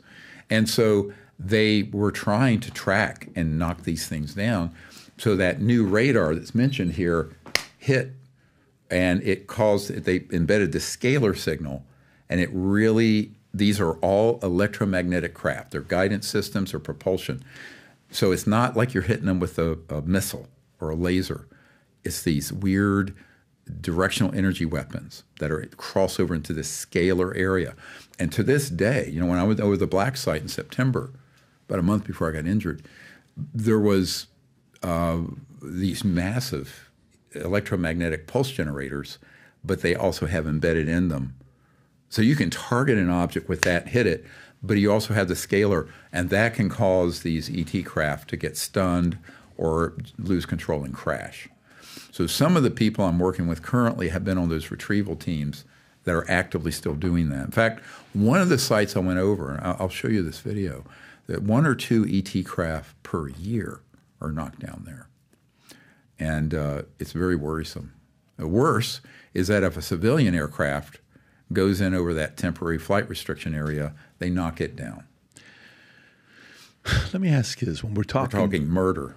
Here. Yeah, so, no, I mean, listen, this is weird stuff, and that's still going on. Right, that is still happening today, right now, as we speak. The level of technology. Okay, some of the stuff that we got, 0-point energy, teleporting, like the concept of teleporting. Is that something that's out of the ordinary? Is that currently? Do we have access to it? How long have we had it? Who invented it?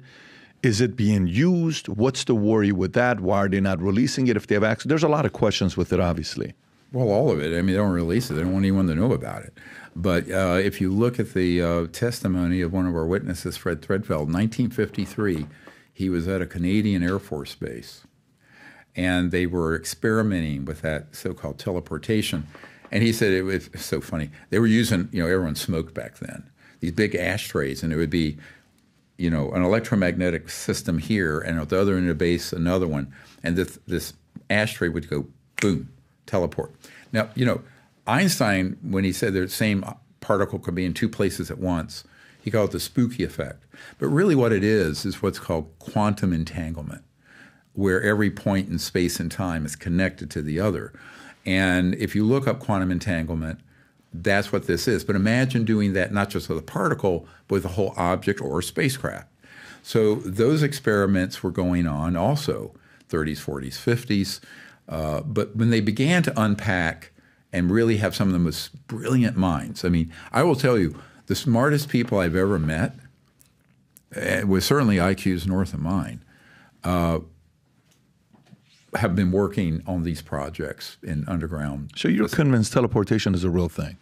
Oh, it certainly can be done. When you're reading it, it says teleportation is the theoretical transfer of matter or energy from one point to another without traversing the physical space between them. It is a common subject in science fiction, fantasy, literature, film, video games, and television. In some situations, teleporting is presented as time traveling across space. The use of matter transmitters in science fiction originated at least as early as 19th century. An early example of scientific teleportation is found in an 1897 novel, To Venus in 5 Seconds by Fred Jane. Jane's protagonist is transported from a strange machinery containing gazebo on Earth to planet Venus. A common fictional device for teleportation is a wormhole. In video games, the instant teleportation of a player character may be referred to as a warp. So if that exists... Well, it does. I mean, how are you going to go from one star system to another? Just bear me with me a minute. If you're in 1% of the way through our galaxy, the Milky Way, is 1,000 light years, which at the speed of light, which you can't go because as you accelerate the speed of light, you become infinitely massive. So it would be 1,000 years one way, 1,000 years another. So in order to traverse interstellar space, and this was concluded early on by the fact they were here, and we downed some of them, you have to do basically your bending space-time. So visualize this, like a piece of paper. I don't have one, but you know, you have a star system here and we're here. Instead of going in a straight line, even at enormous velocities, like our space shuttle and what have you, through these very high voltage electromagnetic systems that also create gravitational waves, you can bend space-time. So the piece of paper does this. So the 2 points come right here. So you're actually, that's where you get into this whole non-locality in physics and quantum entanglement in an applied setting. So the fact that, you know, it's relegated to science fiction is fine. It doesn't mean that it isn't being done, because it has to be. You're not going to be able to travel through interstellar distances in any way. during any species lifespan without obliterating, as it were, linear space-time. And it doesn't mean you're not traversing, but you're moving transdimensionally. So let's look at it from the point of view of it's like a quantum hologram. A hologram where, like, if you had a hologram of Marilyn Monroe with her skirt, if you zoomed in on one little part of it, it would have the entirety of her image in it, and then zoom in again and zoom in. So when you're talking about a quantum sort of holographic view of the universe, which is a correct one, then you're not traveling in a straight line. And you're using, however, a whole new area of physics. And this is not going to be in your physics textbook or at MIT. It's in these classified areas.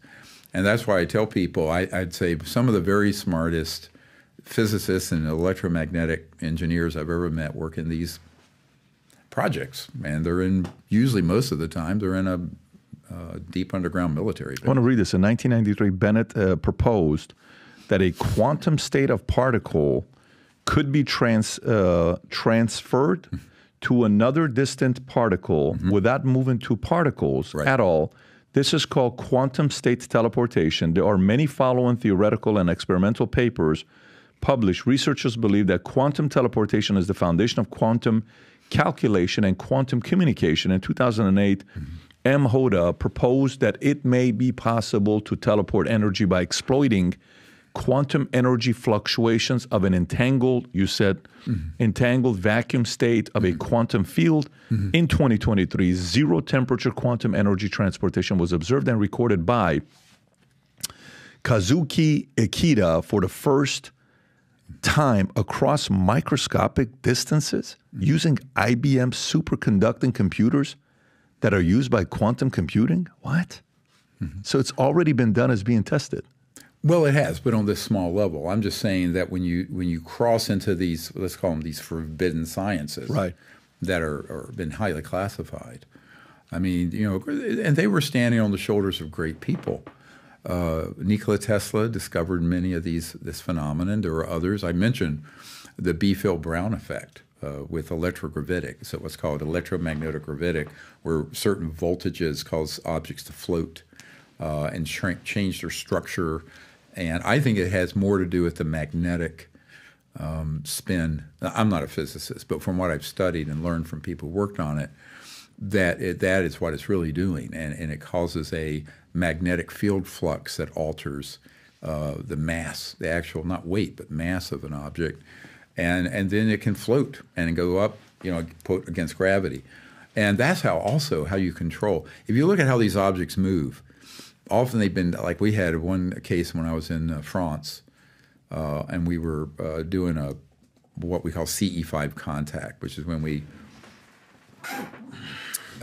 attempt to make contact with these objects and these civilizations. And the object was moving over us at 200,000 kilometers per hour. It was tracked by the French Ministry of Defense. And an admiral was there. We were doing a demonstration for them. And it could make a right-hand turn or stop.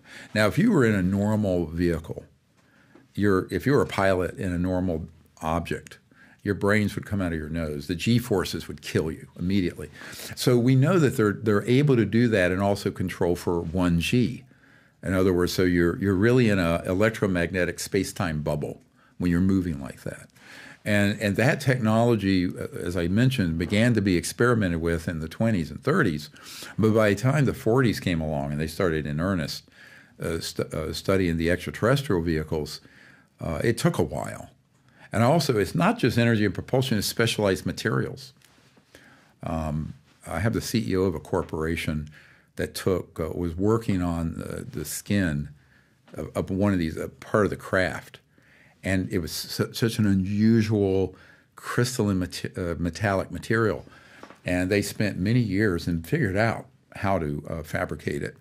So some of the really specialized materials we have that we use have been sort of 2 or 3 steps removed, spun off from reverse engineering, studying extraterrestrial, not just energy and propulsion, but material science. So the material sciences are really interesting. And then the final one that's the big one is communication. Because the communication is, well, Elon Musk would love this with Neuralink, but it's non-local. So their communication systems involve the ability to interface with very well-designed electromagnetic systems that interface with the consciousness field and thought. So in other words, you want to do something to your computer, you just think to it without a wire, without an implant. I can see that. Mm-hmm. But think of it. I mean, a thought. What is thought? We have these thoughts, and it's like, hey, what dreams may come. But many people have had these sort of experiences where they've had an out of body or near death. In my case, I met my wife in a series of lucid dreams. I think it's because I'm part Cherokee. Same here. Yep, I met her that way. I met her too at 18 years old. Yeah. Well, we're going to have our 45th anniversary in a couple months. So what's interesting is that think about a civilization so advanced that aspect of thought and consciousness, without wiring, without something at the speed of electromagnetic, can interface with a device. So in 1991, I wrote a paper, and it was about this, and it was called Consciousness-Assisted Technologies, but it goes the other way, where a technology can assist your own consciousness. So you hear about the CIA remote viewing programs, like Ingo Swann, who was a friend of mine I knew, where they were able to use consciousness to spy on the Soviet Union or what have you, so-called psychic abilities. I mean, it's sort of a loaded term because it's so usually wacky, but that is real. And imagine a civilization so advanced that innate ability is augmented, assisted with technological systems. And the reverse, that their technological systems can interface directly. So when you hear many accounts of these ETs, you'll see they'll touch a console and think to it, and the craft moves and goes. So this is not Alexander Graham Bell using the speed of light electromagnetic. I think sometimes, you're thinking about somebody, and then boom, 3 seconds later, you get that phone call. Mm-hmm. Sure. And that's happened, I don't know how many times, sure, where it's happening. How did this happen? Right. What gave you the signal that was coming? What gave you a signal that was taking place? I couldn't pinpoint on what that is. Oh, I do. But what is that? What it is. Yeah. Okay, this is why this is beautiful. This gets back into conscious quantum entanglement. So the ultimate non-local entangled field is the conscious mind itself. Ernst Schrödinger, who was one of the fathers of quantum mechanics and particle wave theory in 1908, he said the total number of minds in the universe is one, and that is a singularity. So the real singularity they're looking for is actually the consciousness field.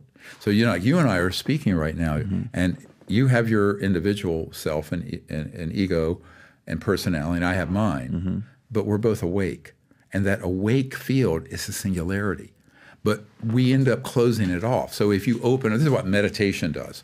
Meditation enables you to connect to that deep or transcendent aspect of consciousness that's actually omnipresent. It's everywhere. It's not limited by space and time, which is why people can have experiences of a lucid dream and see something in the future, or an intuition.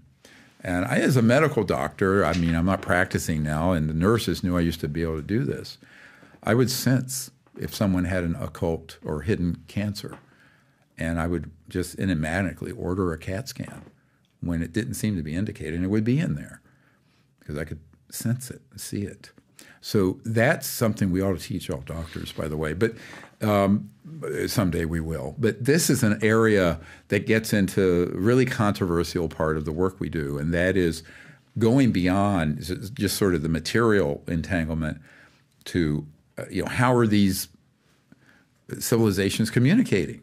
Well, it can't be like our cell phone at the speed of light, and it's got to be something that is instantaneous. Well, it turns out through the consciousness field and thought, you actually can connect, bang, instantly across 1 million light years of space, which is really amazing to think about. Yes, it's a way mind, thoughts, mm-hmm. teleport. I don't know if you want to use that word. Mm-hmm. Could physical things teleport? Could you? Yes. At one point, one would say, how am I going to be able to email you to go from here to Australia within half a second. How does that happen, right? What causes that to happen, right? Some of this stuff is way too advanced for the average person to be thinking about. This is why, on specific topics like this, we're having this conversation with you. But let me go to the next topic here. So ESG, right? Environmental, social governance. So important that even this net zero, asset managers initiative, I don't know if you're familiar with it or not. They're talking about more than 315 signatories with the U.S. dollar, $57 trillion in assets under management. The Net Zero Asset Managers Initiative is an international group of asset managers committed consistent with their fiduciary duty to their clients and beneficiaries to supporting the goal of net zero greenhouse gas emissions by 2050 or sooner, in line with the global efforts to limit warming to 1.5 degrees Celsius. Right. And to supporting investing aligned with net zero emission by 2050 or sooner. Are these guys noble people, or are they full of shit? Well, to be honest with you, I think many of them are well-meaning but uninformed. In other words, you're not going to – I have the largest legal allowable solar farm in Virginia at my farm because the state caps how big it can be. And when our power went out in a snowstorm, we had no heat. We had nothing. It barely – I mean, this is a joke. You're not going to run a planet with 8 billion people with solar and wind. Now, with these zero-point, quantum vacuum, these sort of technologies that have been confiscated, patents have been confiscated, what we've been talking about, that would get us there very quickly. But so I think their aspirations may be, in fact, noble, but their methodology is fatally flawed because they're not going to get there with any of the schemes that they're planning now. And that's the frustration here. Now, ironically, I was at a meeting in 2013 off the coast of Australia. It was a group of world muckety-mucks. I was asked to give a keynote at this thing. I think it was 120 people flown in on this island. And one of the people there was the head of international, I think it was International Greenpeace director. He was so hostile to what I was saying because I pointed out that the only way we're going to get to these solutions to clean up the oceans and the air and all this is to bring out these technologies. And he wouldn't hear of anything except the orthodoxy of wind and solar. And I said, but, have you actually run the numbers on that? You can't get there from here. With 8 billion people, there's not enough energy density or reliability in wind and solar, plus wind doesn't blow all the time and the sun isn't up all the time. And the battery storage needs are ludicrously huge. We have no ability to do that. So the solutions are going to have to come from the high-tech classified sector. Good news to all your children and mine is that we have the solution. The bad news is a bunch of Nazis, and I use that word like petro-Nazi, true fascist, ruthless people are keeping it secret. And I'll just put it on the table. And you're not going to get there by wishful thinking and holding hands and singing Kumbaya. You're going to have to do the heavy lift of getting these declassified. Now, here's another solution. I've made an appeal, if there are people of high net worth, to put together a venture capital fund that would be an angel fund to create an open source R&D lab on this kind of electromagnetic and physics.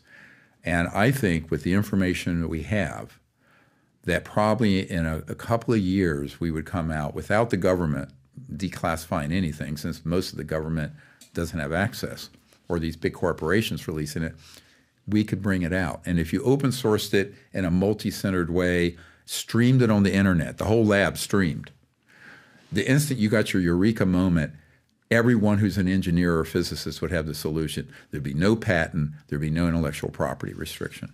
That's what I've been proposing that we do. And honestly, if you're actually wanting to spend a fraction, a millionth of a percent of what they're going to spend on this scheme, you'd get to this solution probably in a couple of years. A question for you. What do you think about Terrence Howard? Did you watch the podcast with him and Joe Rogan? I did not. You did not? So you don't see what things he was talking about? No, I didn't. There's a very viral interview. Are you familiar with Billy Carson? Oh, yeah, I know him very well. What are your thoughts on Billy Carson? Oh, yeah, I think he's doing some good work. He's here locally. And you know, last year I got the Disclosure for Humanity Award from his organization. Right. We had him on 2 days ago. I thought it was very interesting. Listen to him. Very interesting. Would you say you guys are very similar on some of the ideas and beliefs, or where do you? Well, I don't know, because I didn't see that interview. And honestly, this sounds terrible. I don't have time I don't look at other things much. And I just am overwhelmed. I mean, you know, you unpack a little bit of what I tell you we're doing. I've, you know, with this huge family and flying all over the world and working with all these covert things. I'm not sitting and looking at these things. I wish I could tell you I had time. No, I appreciate that. I plead my ignorance, and it's not to dismiss anyone. It's just I don't have time. I want to wrap up on this. I think one of the things you said when I was watching, you know, the Lost Century, right? And at the end, you said you wanted to build a facility that's going to be open source 24/7. You're working on stuff, and there's cameras for other people to see on whatever you're building, right? This whole concept of open source probably became more mainstream when Elon started talking about all our stuff is open source. Open source is a phrase that's been around for a long time, but he just kind of took it to a whole different level with, you know, a few 100 million followers. I'm like, oh, what is open source? Let me look into this. So walk me through why, you know, your idea of open source and how that would protect both everyone, why that's a good idea, you know. Is it going to get others to look and see, well, what if we can do it better? And what if we can do it better? What are your thoughts on that? Well, see, that's the beauty of like crowdsourcing information. So let's say you're working on a system and you get stuck because you're having a problem rectifying the electromagnetic frequencies or whatever. If it's open source and it's streamed, you have scientists all over the world, there would be a specialist in there that could pipe in and say, well, try this, right? So you collapse time frames. Secondly, and this is more important, if you do it secretively, the minute you get that eureka moment, the door is going to get kicked in, the device is going to get confiscated, and you're going to get a national security order on it, or you may get killed. Whereas if it's being streamed and the old saying, the whole world's watching, that can't happen. And the other is that it can't be black shelved. If a corporation does it, I know people who become very wealthy by having an invention like that, and they say, well, hey, you know, what's your price? Here's $50 million, go buy a Lamborghini. And, you know, they sold this. And and that corporation puts it on a black shelf. Right. And it never is seen. Or the patent office. In our archive, you'll see an interview. Shell did it, right? Shell bought one of the guys for $25 million, if I'm not mistaken. Oh, absolutely. Yeah. Yes, it happens all the time. Right. I've been, you know, since 1991, I've been dealing with inventors that keep having that happen. The other is that if you go the patent route, there is a provision in the patent laws related to this Secrecy Act you talked about. And if you look at the interview we had with Dr. Paul Vallone, who is a physicist who was in the patent office, he blew the whistle that they were doing this. And that we have that. We have that interview with him. He ended up suing the patent office because he was terminated and fired and won a settlement, so he won't talk about it now. You said Vallone, Paul Vallone? Yeah. How do you spell Vallone? Vallone. Got it. Dr. Paul Vallone. Yeah. He's a PhD physicist. So, yeah, we have all that information. So what I've tried to do is say, over the last 100 years, how has this gone sideways when people have got these discoveries? And so the idea of doing this live on the internet, streamed, backed up, multi-centered, but also where there's no intellectual property or patent attached to it. It's basically you're squeezing the toothpaste out of the tube so fast no one can put it back in, and that I don't think would be so easily frustrated as say someone doing a stand-up, a startup company, and they're doing it secretively, and it's like the next iPhone. We're going to keep it under wraps. You know, that's how you end up dead or getting confiscated. And one of the things that I've found is people don't learn from history. Like if you study this history of these sort of incredible technologies and inventions, you'll see a certain number of patterns. And one of them is this, that people who try to do it, even with the best intentions, but are trying to monetize it at the front end and keep it a secret or a patent or a special sauce, it never gets out to the public, and they never end up getting anything for it unless they take a bribe. Who was the guy you spoke to, the fellow where you said, look, I'm telling you, make it open source, leak it to everybody. No, I'm not going to do it. I'm pretending. Then, boom, he was killed. Who was the guy? You talked about somebody on The Lost Century. Yeah, well, I'm not sure in that film. There were several people that have had that happen. Yeah, it's a tragedy. Was it Thomas Moray or no, not Moray? It was one of the ones you had a conversation I with. had to look at I've dealt with hundreds of these inventors over the years. Who don't want to give it up, who don't want to make it open They make the same mistake over and over and over and over. Well, actually, one of the groups was, the guys who bought all the Stan Meyer. He had a car that was running on water, and that was real back in the 90s, I believe. And but he also, what everyone didn't know, he had a toroidal, a donut-shaped electromagnetic device. Yep. And you'll see a picture of this thing because we were going to try to get that collection because he had died. Everyone thinks he was poisoned. We don't know, but he dropped dead suddenly. But there was a group that had a lot of funding from an offshore source who I know now. But we didn't know who they were, and they got all that material, and they were studying it, basically reverse engineering Stan Meyer's inventions, including this electromagnetic. It was like a donut-shaped object that was free energy, and it had a national security order on it from way back then. I think from the 80s, and when they got it operational, they were sabotaged. They were a death threat. So I got a call from their big funder, Lord so-and-so. I'm not going to say it on the air because I've kept this confidential, who was providing all the money. And I said, well, I told them, if you do this secretly, when you hit that eureka moment, it works, you're going to run into the mother of all buzzsaws. And they did. And he says, well, what should I do? I said, you need to have them open source this, dump it on the internet immediately into me, and I'll see that it gets to millions of people. They wouldn't do it. They still thought they could keep it secret. They were going to go to another country. I said, dude, you're going to have to go to another damn planet, right, to protect yourself. So the next thing I heard, I think it was more than a dozen of them were killed. And all that everything vanished. And that wasn't that long ago. That was just a few years ago. And I've seen this happen too often. So everyone who gets dollar signs in their eyes, I'm going to be the next Rockefeller of energy. Yeah, well, here's what's going to happen. Before that occurs, Murder Incorporated is going to kick your door in and kick your ass. Or, they'll offer to buy you out. But you're not going to benefit humanity or the earth. I think it's sort of like when the DARPA, the Defense Advanced Research Project Administration, started the internet. It was them, not Al Gore. And Al Gore claimed he invented the internet. It's funny. But the truth is, DARPA, it's open source, and it spun off thousands of companies, including some that are trillion-dollar companies. I think that if a group did this as angel funders, they would be able to get it out there, and it would spawn a whole new economy. Imagine what could happen in Africa, and South America, and India, impoverished areas. You would have such a huge uplift in humanity and the economy.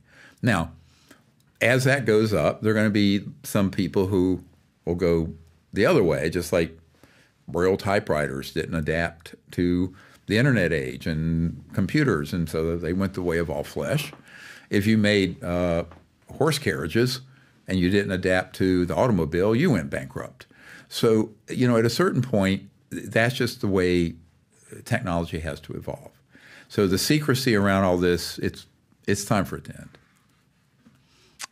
And that's how it's going to happen. It isn't going to happen. Open source model. So you have to be willing to do it for civilization and your kids and family and others instead of your pocketbook. Yeah, but on the second order, now let's remember, if you did it open source, it doesn't mean you can't then productize it, create products secondarily. Now, there'll be a lot of people doing that, but it's like the first Xerox machine was still the first Xerox machine, even if it eventually got copied and imitated.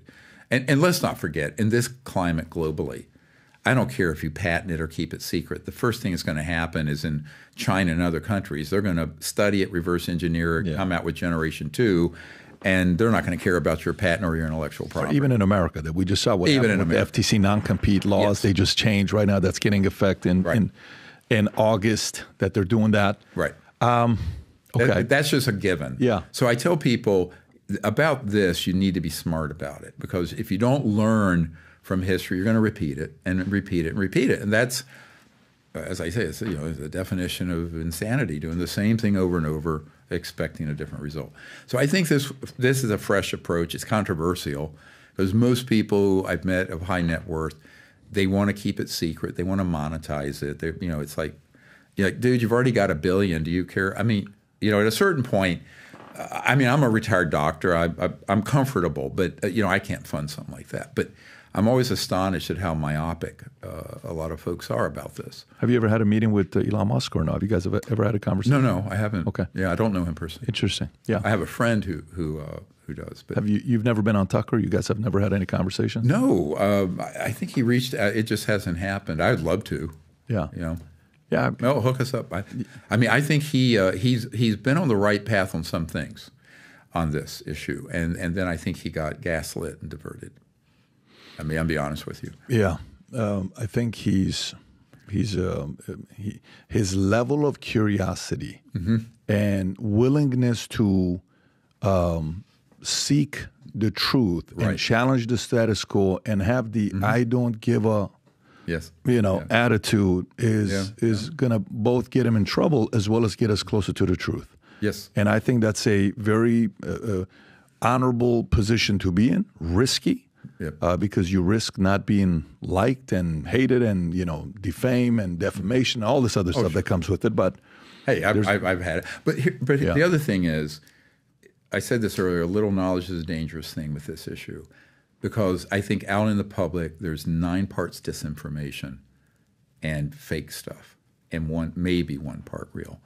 And so, the reason the chief folks for the Senate Intelligence Committee have asked me to come in is because they know that I actually have information.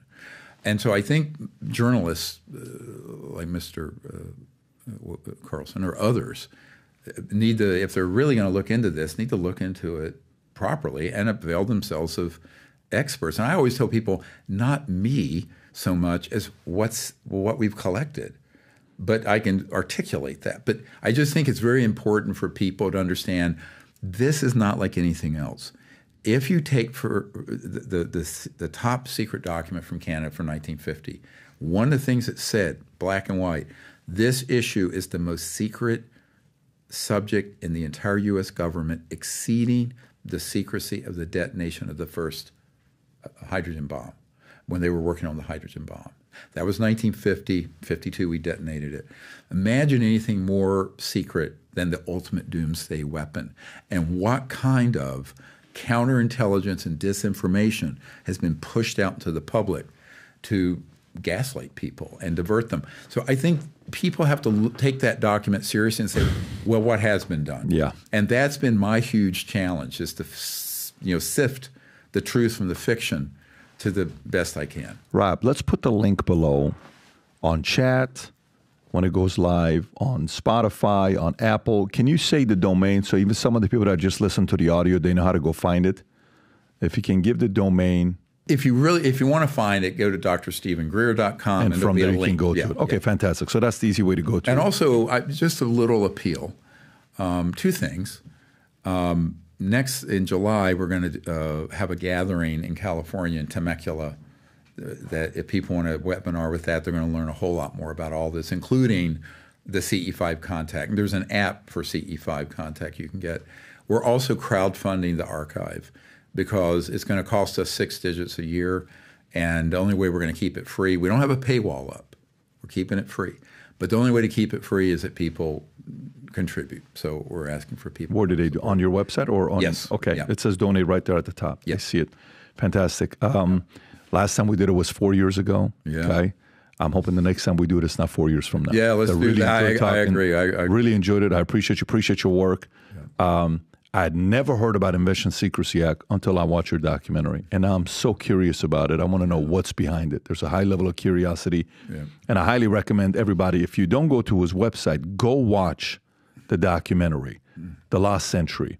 And you'll see what it's going to do to you when you start thinking about some of these clips. This is a podcast. This documentary actually shows these people that had the inventions and what happened to their lives. I think it's very, very important for everybody around the world to watch this. Dr. Stephen Greer, thank you so much for coming out. This was fantastic. Appreciate it. I appreciate you. Take care, everybody. Bye-bye.